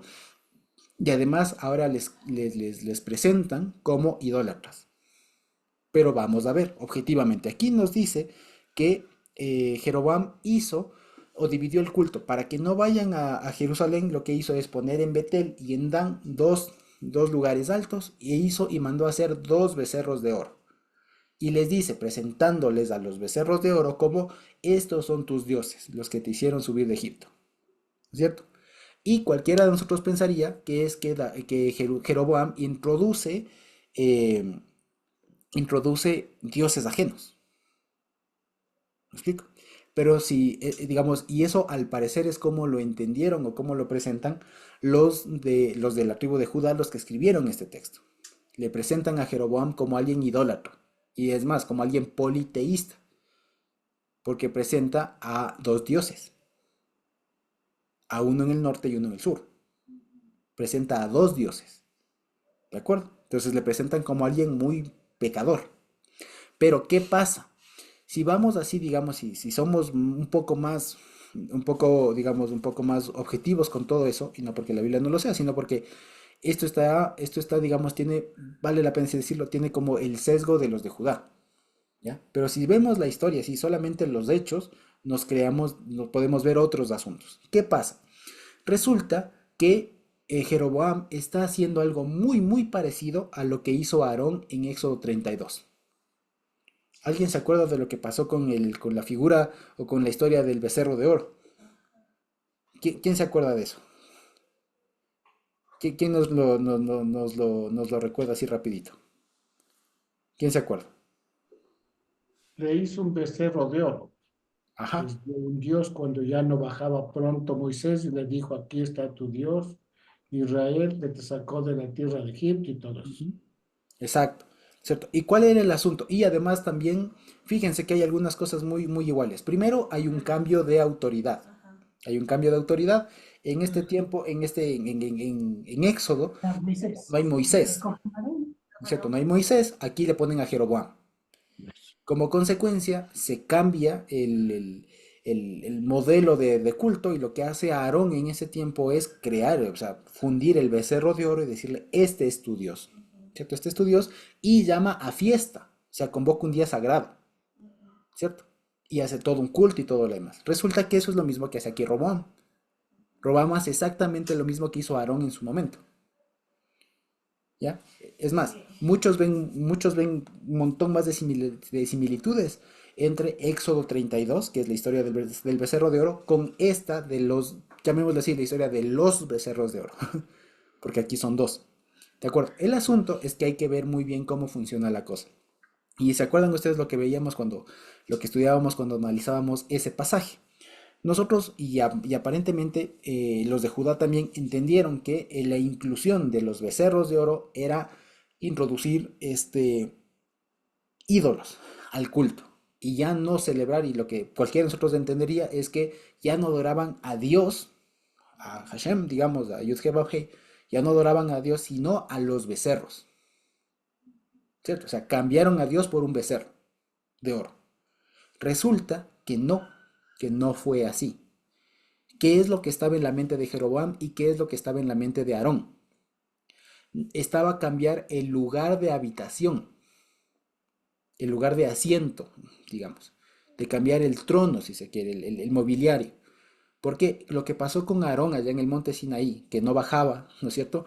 El asunto es, ya no hay, ya Dios no se sabe si es que está allá en el monte, y Moisés ya no se sabe. Más bien danos un vehículo en el que Dios esté y con eso nos acompañe. Porque Dios está ahí en el monte, pero yo me quiero ir. Quiero que Dios me acompañe. Por lo tanto, danos un vehículo en donde Dios esté.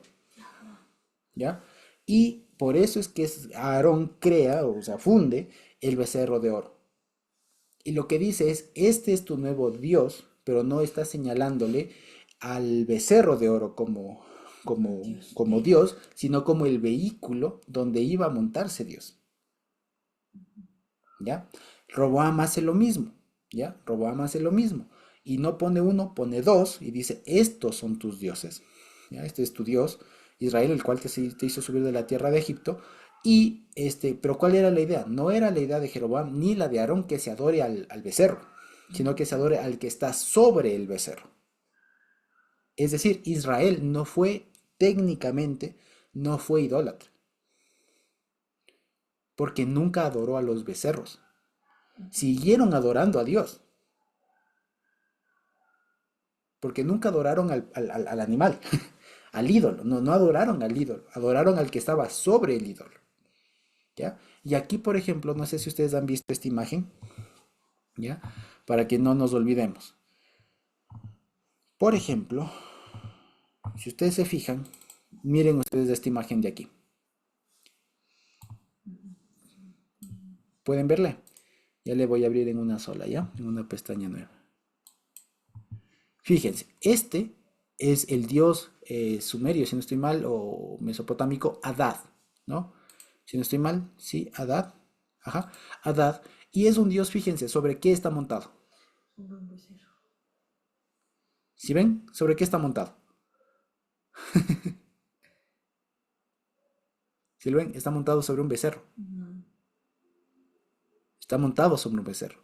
De tal manera que, y se han encontrado incluso en ciudades de Israel de esa época, se han encontrado muchas figuras de becerros, o sea, chiquitas de bronce, más pequeñas de bronce que eran, digamos, como santuarios familiares.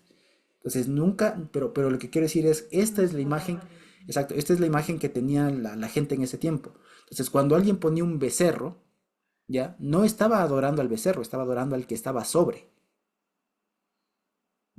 ¿ya? Porque especialmente este dios Hadad tiene mucho que ver con los dioses después que migraron y que se adaptaron a Canaán, ¿ya? Entonces cuando lo que hace Jeroboam es poner dos becerros, y lo que hizo Aarón en su tiempo es poner un becerro, pero no para que adoren al becerro, sino para que adoren al que está sobre el becerro. Lo único que está cambiando es el mobiliario, digamos, el vehículo sobre el cual se transporta ese dios. En el caso de Jeroboam, lo que hizo fue cambiar el arca del pacto, que era el trono de Dios, ¿cierto? El que estaba en el templo de Jerusalén, por los becerros de oro.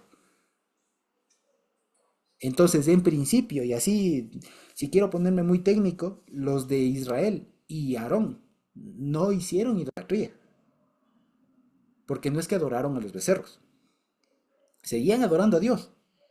El asunto es que incluyeron un ítem, no, un artículo que no era propio del culto, porque están cambiando el vehículo, el trono de Dios, si se quiere. Entonces, Jeroboam lo que hizo no fue inducirles al culto a los animales, no, lo que hizo fue cambiar el trono, el lugar donde habitaba Dios, y lo puso en dos lugares, lo cual eso ante los ojos de los de la tribu de Judá era politeísmo, porque ya no había uno solo, había dos coexistiendo. Entonces, ¿a cuál servías? Al del norte, al del sur. Y además, ¿se acuerdan ustedes que en el libro de Jueces, capítulo 20, por ahí, hay una historia también de una idolatría que se dio en Dan y que ocasionó un montón de malestares y todo lo demás? Bueno, parece que también escoge Dan por este antecedente, ¿ya? Porque había un culto por allá. De hecho, la ciudad de Dan, si ustedes pueden ver en el internet, hay los vestigios de la ciudad de Dan. Hay los vestigios, lastimosamente o ventajosamente, no lo sé, pero se encuentran algunos vestigios de esa época, de la época de Jeroboam, pero no se logra encontrar lo que dice la Biblia que hubo, porque dice que había construido unos bamot, ¿se acuerdan? Estos santuarios en lugares elevados que le traducen. Bueno, de eso no se encuentra nada, pero sí se encuentra algunos ítems que indican algunos cultos, digamos, de este tipo. Entonces imagínense, ¿qué es lo que hace Jeroboam y cuál es el pecado? Ya digamos más allá de lo que pudieron entender o cómo lo vieron en Judá, ¿ya? Porque como les digo, Judá están con todos los que escriben el texto, son los de Judá. Y le ven como les decía, como el traidor, el idólatra, pagano que se hizo, pero horrible. Pero si vemos así un poco más con cabeza fría, digamos, y no desde la perspectiva de los de Judá, Jeroboam estaba cambiando un poco el culto, estaba innovando el culto, ¿ya? Porque en la mente de él seguían sirviendo a Dios, a Hashem, seguían. Lo único que hizo es cambiar el trono, cambiar el vehículo. Entonces ya no era el arca, ya no era el templo, eran dos acá y acá, pero era el mismo. Ese era el pequeño detalle que incluyó. Y ya les digo, todo esto por estos tipos de figuras que se pueden encontrar. ¿Ya? Que ven aquí a un dios cabalgando sobre un toro. ¿Ya? Que de hecho vale la pena decirlo. Ya en las figuritas que se ha encontrado y todo lo demás, es muy difícil distinguir, digamos, entre un buey, un toro grande, y un becerro, que sería un toro más pequeño, ¿no? El asunto es que son figuras de estas como del macho de la vaca, pues. ¿Ya? Eso básicamente. Entonces fíjense para que veamos qué es lo que estaba pasando ahí por la cabeza de don Jeroboam, ¿no? Eso básicamente. Entonces, fíjense, si volvemos acá luego al texto, ¿ya? Resulta que lo pone en dos lugares el hombre, ¿no? Hizo dos becerros de oro. Y aquí fíjense ustedes, que además hace una cosa todavía más fuerte. Dice, fíjense, puso el uno en Betel y el otro en Dan, ¿no es cierto? Dice, y este asunto, dice, fue pecado. Y el pueblo iba delante de uno hasta Dan. Y esto es lo que no se entiende. Incluso todo este pasaje de aquí es un poco extraño poderlo entender aún en hebreo y todo lo demás. Es como que está un poco raro, digamos, desordenado, un poco así. Pero ¿qué se entiende? ¿Ya? ¿Qué se entiende de aquí? Que este Jeroboam, vamos por lo que sí se sabe, ¿no? Jeroboam hace fiesta en el mes octavo, ¿ya? Que es más, él estaría innovando. Además, él se inventa una nueva festividad. Porque, y justo, fíjense, está pasando más o menos por estas épocas. Ya, a nosotros ahorita estamos en el intermedio entre Yom Teruah, ¿no es cierto? Y Yom Kippurim. Después de eso ya viene Sukkot, ¿no es cierto? Después de eso ya viene Sukkot. Y resulta que esto está pasando en el mes séptimo. Pero resulta que Jeroboam lo hace un mes después. Entonces lo que se entiende acá es que Jeroboam está innovando, está creando una nueva fiesta. Algunos, por ejemplo, a partir de esto sostienen que las tribus del norte tenían otro calendario. Tienen un calendario distinto e incluso lo justifican en la geografía, digamos, del lugar. ¿Por qué? Porque la parte norte de Israel es un poco más verde, está un poco más regado, digamos, es un poco más fértil que la parte sur y da para que algunas cosas se atrasen, digamos, se atrasen un poco en la producción. Digamos, porque acuérdense que muchas de las fiestas son agrícolas, ¿se acuerdan ustedes? Entonces da para que esto sea un mes después. Entonces lo que algunos suponen, pero evidencia, así como que aquí está el calendario de Jeroboam, no hay. Pero lo que algunos suponen de por qué es un mes después puede ser justamente puesto por las actividades agrícolas que tenían, digamos, ahí a desfase, digamos, aún mismo dentro de la tierra de Israel. Sea como fuere, el asunto es que Jeroboam innova todo esto. Y él se inventa, por así decirlo, un nuevo mes, por así decirlo, y más que el nuevo mes, se inventa una nueva festividad. Y es más, como dice, a los 15 días, conforme a la fiesta que había en Judá, a los 15 días del mes séptimo, estamos hablando de la fiesta de Sukkot. ¿De acuerdo? Así que lo que hace Jeroboam aquí es hacer una copia de la fiesta de Sukkot. ¿Ya? Eso por un lado. Y luego fíjense que habla de un altar y habla de que Jeroboam hizo en Betel unos sacrificios a los becerros que había hecho. El asunto es que si ustedes se fijan aquí, ¿no es cierto? Dice o da la idea de que la inauguración de esto ocurrió en Betel, en el sur, ¿no es cierto? Y aquí dice que sacrificó a los dos becerros. Entonces, ¿cómo? Y además de arriba dice que el pueblo iba delante de uno hasta Dan. ¿Y cómo es que iban delante de uno hasta Dan? Es un poco extraño. ¿Qué se suele entender de todo esto? ¿Qué parece que hicieron? ¿Qué parece que fue qué parece que hicieron? Como decir, la ceremonia de inauguración de este culto nuevo, de esta nueva forma de culto, se inauguró en Betel, ¿ya? Y de Betel hicieron una procesión, y de ahí se entiende que iba adelante, ¿ya? Que hayan hecho una procesión hasta Dan. Y después de que hicieron la procesión a Dan, ahí dejaron el segundo becerro, ¿ya? Eso básicamente. Y el asunto es que aquí también, fíjense ustedes, hace otra cosa todavía más. Hace casas de lugares altos. Entonces hace unas equivalentes, digamos, a los templos. Al templo de Jerusalén, obviamente no tan majestuoso, pero sí hace unas construcciones, unos templos, digamos, ¿cierto? De estos Bamot que se llaman como casas altas. ¿Se acuerdan lo que nos explicaba este Vitan hace unas semanas? Estos como santuarios rurales, ¿no es cierto? Unos santuarios más pequeños, digamos, lugares elevados que tenían lo suficiente como para tener un culto. Bueno, resulta que hace eso en Dan y también en Betel, ¿no es cierto? Y además, fíjense ustedes, dice que hizo sacerdotes de los confines del pueblo que no eran hijos de Leví. Y aquí hay una cosa un poco irónica, ¿ya? ¿Por qué? Porque ¿cómo es que se iba a llevar? Primero, digamos, es evidente que no iba a llevar a levitas, pues. ¿Me explico? Porque si ya los de Judá están reconociendo que ese culto era extraño, no necesitaba que sean de levitas, pues. Ya puede ser cualquier persona. ¿Me explico? Entonces, fíjense que aún ahí se puede notar esto que les decía, que aún en medio de todo como ellos les veían como los traidores, idólatras y todo, aún se les reclama que no llevó a sacerdotes levitas. Es decir, que dentro de todo eso, ellos también sabían que estaban distorsionando un poco el culto, pero a la final, según los del norte, también estaban sirviendo a Dios. ¿Me explico? Pero en lugar de eso, lo que hace Jeroboam es instituir un nuevo sacerdocio. Y dice, sacerdotes de los confines del pueblo. O algo así, o de las esquinas, o de los rincones del pueblo. Ya, ¿qué significa eso? Que trajo sacerdotes, instituyó sacerdotes de los confines del pueblo, quiere decir no solamente de las secciones, de los sectores más apartados, no, sino que quiere decir que él trajo personas que, aun si estando lejanas, sabían del oficio de ser sacerdote, o sea, de alguien que ministra algún dios, alguna cosa, ¿ya? Y dado que estaba centralizado, digamos, el culto en Israel, en el templo, pues posiblemente las personas que sabían de estas cosas estaban un poco alejadas. De ahí que se diga que le traen de los confines, ¿ya? Entonces trae a gente que más o menos algo sepa o sabía del rol, del oficio, digamos, de sacerdote en general, y los trae y los pone para este culto. Y les achacan que no hayan sido levitas. Pero como les digo una vez más, es una cosa media irónica, digamos, que les achaquen que no sean levitas cuando le están diciendo que eso es pecado. Entonces, ¿cómo van a llevar gente levita? O sea, ya me explico. Entonces, fíjense ustedes, ¿ya? Y bueno, este hombre hace la nueva fiesta y hace sus sacrificios y todo lo demás. Entonces, fíjense, eso es del asunto. Entonces, lo que más quería resaltar de acá era lo que les comentaba.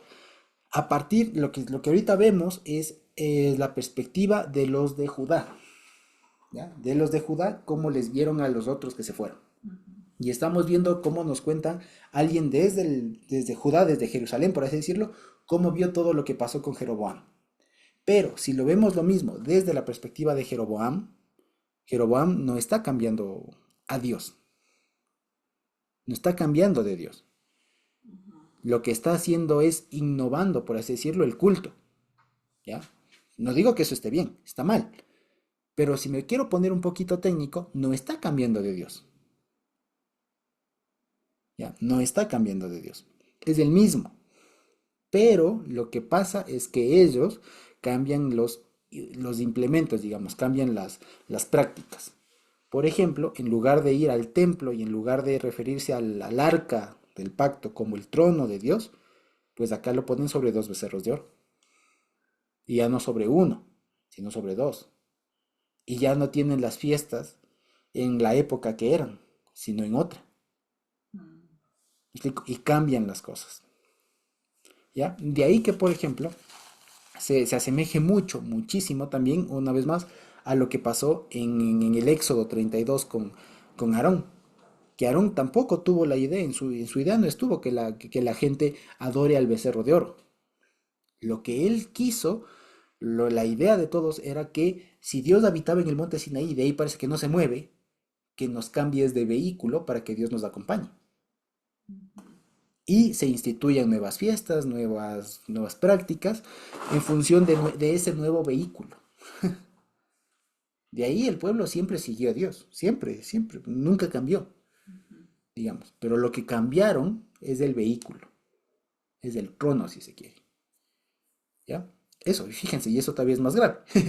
Evidentemente es más grave, porque más fácil hubiera sido, vean, cambiamos, nos desasociamos de todo lo que tenga que ver con el Señor y todo lo más acá, no sé, escogemos a cualquier Baal, por último, ¿no? Eso hubiera sido mucho más honesto.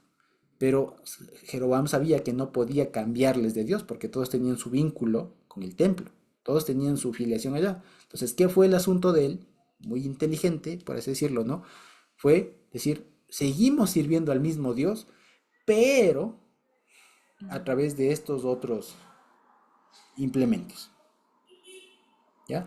Y si ustedes se dan cuenta que esa es la reflexión que hablábamos hace mucho tiempo, ¿no es cierto? Cuando reíamos justamente cuando estudiábamos Éxodo 32, es lo que pasa en muchas de las religiones, como se suelen decir, con raíces judeocristianas, ¿no? Que dicen, nosotros sí, sí, servimos al mismo Dios, pero y añaden implementos, añaden prácticas que no son, que quitan el real trono del Señor.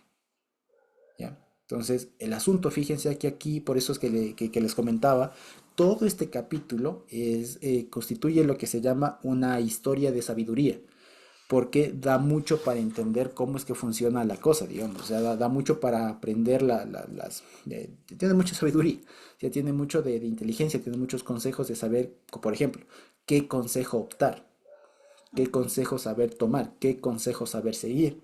Y por otro lado también tiene mucho de sabiduría porque uno aprende aquí a distinguir en estas cosas chiquititas de cómo es que realmente se sigue al Señor. ¿Sí? Eso, Edita María.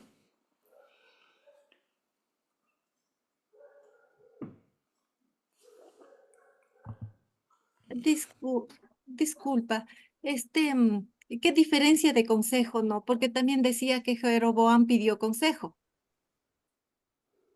para hacer esto.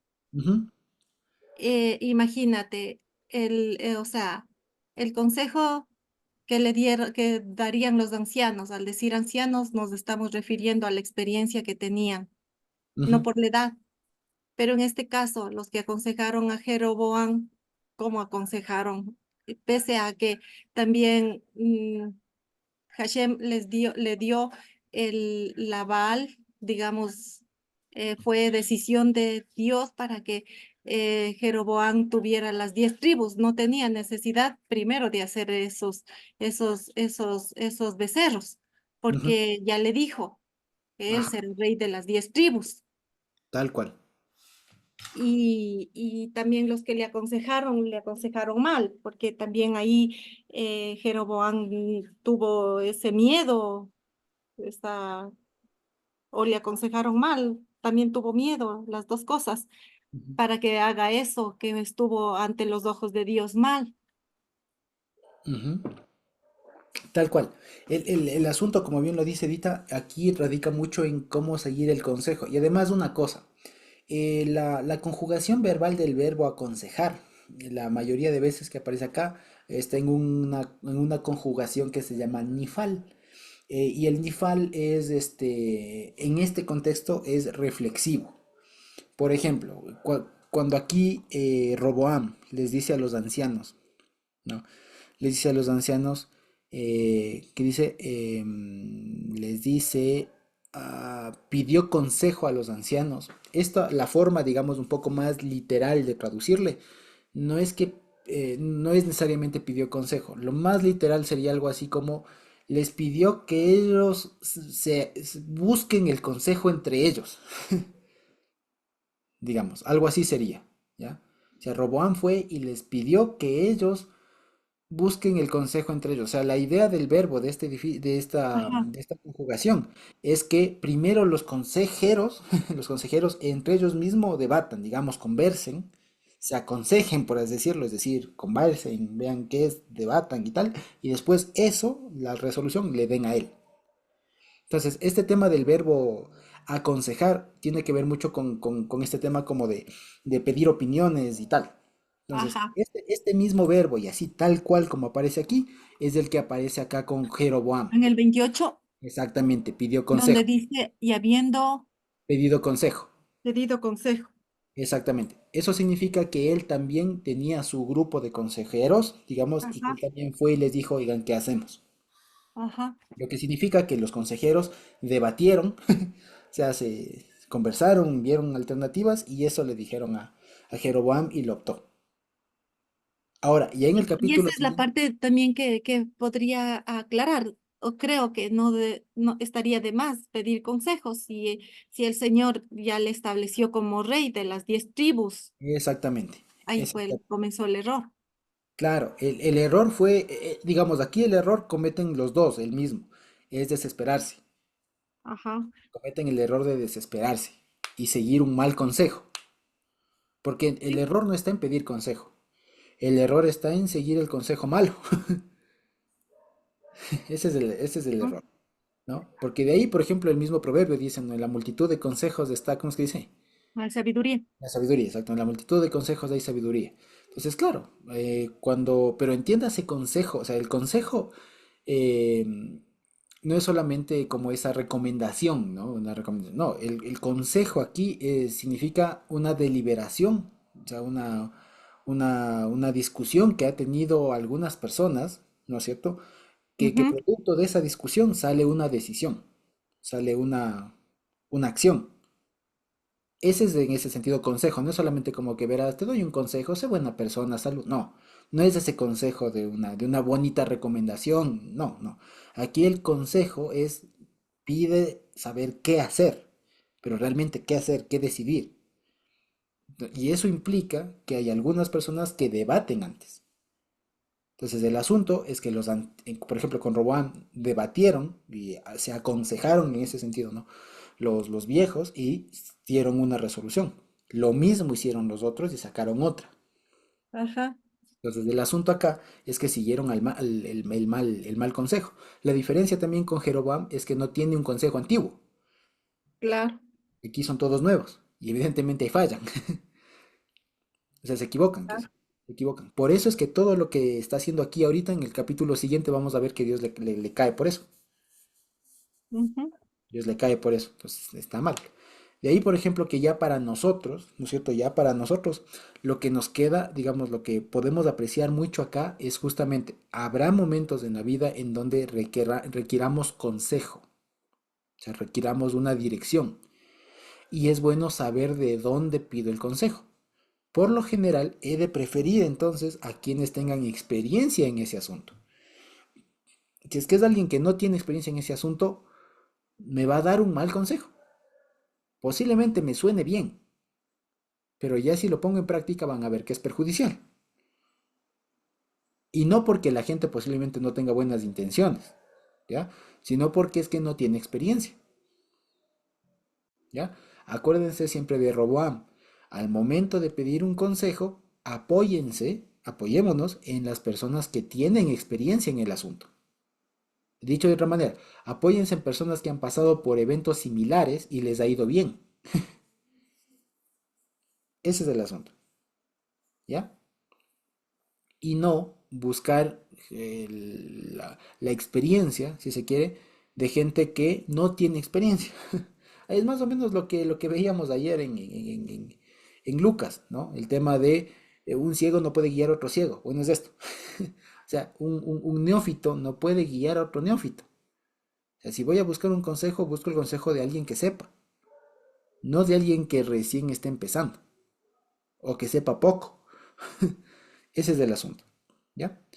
Entonces, de ahí la importancia de todo esto, como les digo, y todo este pasaje, más allá de ser una descripción, digamos, espiritual, digamos, ¿no? De que el uno pecó y se equivocó y que así se cumple la palabra del Señor, además de todo eso, es también un pasaje que nos enseña mucho a ser más sabios, ¿ya? Como les decía, este es un pasaje de sabiduría, es decir, nos da ideas, nos da tips, si ustedes si quieren, a partir de una historia en donde se habla de dos personas que al final del día siguen un mal consejo y las consecuencias que existe de seguir un mal consejo. ¿Sí? Y que a la larga lo que nos termina diciendo la Biblia en todo esto es, si usted tiene un problema, algo que tiene que decidir y que depende de usted y no sabe qué hacer, no lo tiene claro, asesórese con gente que tenga experiencia en el tema. No prefiera los nuevos.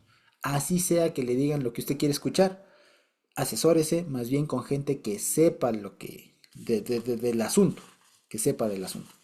Es como, por ejemplo, yo les cuento en mi trabajo. Por ejemplo.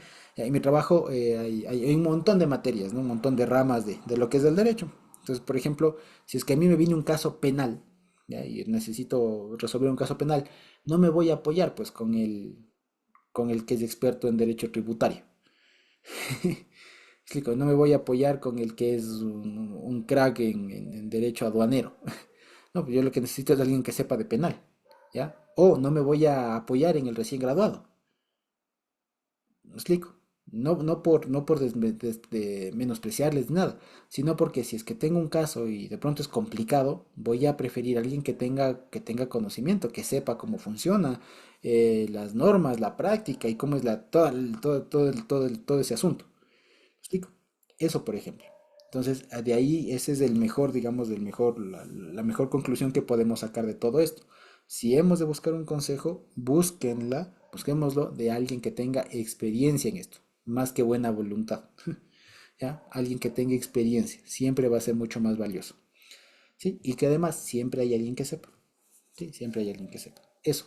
Y por otro lado, digamos ya en cuanto a la historia misma, nos damos cuenta de cómo es que se corrobora la palabra del Señor, como bien lo dijo en el versículo 15, ¿no es cierto? Todo esto pasó y este giro de trama, digamos, ¿cierto? Este giro de eventos se dio a propósito, este tiro por la culata, ¿no es cierto? Se dio por designio del Señor, porque esto tenía que pasar así. ¿De acuerdo? Y ya la siguiente semana, el capítulo 13, nos da de decir, pues, las consecuencias, como suelen decir, el juicio a Jeroboam, justamente por estas reformas religiosas que no eran para nada necesarias. ¿De acuerdo? Eso. Entonces, no sé si tenemos hasta ahí alguna pregunta adicional, algún O comentario. sea, Josuecito, conclusión, muere Salomón, Ujú, también se divide el reino. ujú. Con Muere la muerte de Salomón. Salomón se divide el reino. Exactamente, lo que ya le dijo en el capítulo 11, ¿no? Por Ujú, cuanto tú tuviste muchas mujeres y tu corazón fue a los dioses de esas mujeres, voy a mm, dividir el reino, no lo voy a ajá, hacer con tu vida, sino con tu hijo. Y aquí se cumplió. ujú. Ajá. Y vale la pena decirlo, o sea, Roboam técnicamente no fue rey sobre todo Israel, ¿no? Técnicamente no fue porque nunca, Solo nunca le reconocieron, Roboán solo fue de solo Judá fue de Judá, exacto, y y siempre fue de después Judá. Benjamín, que le conquistó, Exactamente. le Ujú, adicionó a su eso. territorio. Sí. Ahora, me olvidaba un pequeño detalle más. Aquí en el versículo 24, de pronto si ustedes pueden verlo, y alguien tiene de pronto una traducción que sea basada en la Septuaginta, ustedes van a ver que aquí se añaden como unos 7, 8 versículos más, ¿ya? Y que hablan un poco más como del regreso de Jeroboam, de que él vino de Egipto, que tuvo un hijo, que se le murió, que no sé qué, y un montón de cosas más. Pero eso es como una añadidura que hace la Septuaginta, ¿ya? Eso no está en el texto, digamos, masorético, ni siquiera tampoco en los textos de Qumran, pero eso es una añadidura que tiene la Septuaginta como para explicar un poco más y darle un poco más de contexto a Jeroboam. Ya, que en realidad es como una recopilación de algunos pasajes que ya nos contaron en el capítulo anterior también, pero lo incluyen aquí en el versículo 24 digamos, en adelante. ¿Ya? Pero como les digo, si es que alguien algún rato puede ver y tienen de pronto a la mano, llegan a tener una Biblia que sea una traducción de la Septuaginta, van a ver que aquí hay muchos más versículos. ¿Sí? Eso básicamente. Y lo otro, finalmente Jeroboam pone a Siquem, ¿ya? como su ciudad real, la ciudad en donde se dio la división. ¿Ya? Posteriormente él va a trasladar la capital, digamos, de su reino a otra ciudad, pero eso va a pasar después. Luego, sobre esta ciudad de Penuel, ¿ya? Que finalmente no se sabe bien dónde está, pero no se sabe muy bien por qué reedifica esta ciudad, ¿ya? Algunos dicen que es justamente como una resistencia, una fortaleza para resistir a la invasión que después ya nos va a contar la Biblia de este faraón Shishak, ¿ya? Este faraón Sisac que conquistó Israel y devastó un poco, pues algunos dicen que posiblemente Jeroboam haya edificado esta ciudad como un bastión, como una resistencia a esa conquista del faraón Sisac, ¿sí? Eso básicamente. Y luego, bueno, eso nada más, ¿sí? Ah, ¿y por qué se escoge Betel? Betel porque de acuerdo a la tradición de los patriarcas, Betel es el lugar donde Jacob tuvo el sueño de la escalera, ¿se acuerdan ustedes? Entonces le escoge, escoge esta ciudad por ese vínculo, digamos, antiguo del patriarca Jacob, ¿no? Y Dan, en cambio, lo escoge justamente al parecer, por este antecedente también un poco religioso que tenía algún tipo de culto más o menos establecido, pues, a partir justo de la historia que vemos en Jueces 20, si no me equivoco. Por eso escoge estas dos ciudades, no fue al azar, digamos. ¿Sí? Eso básicamente. Entonces, no sé si tenemos alguna pregunta, algún comentario por ahí.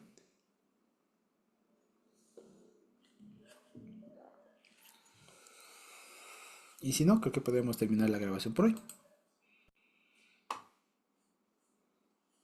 ¿Sí? Bueno, bendito Dios entonces.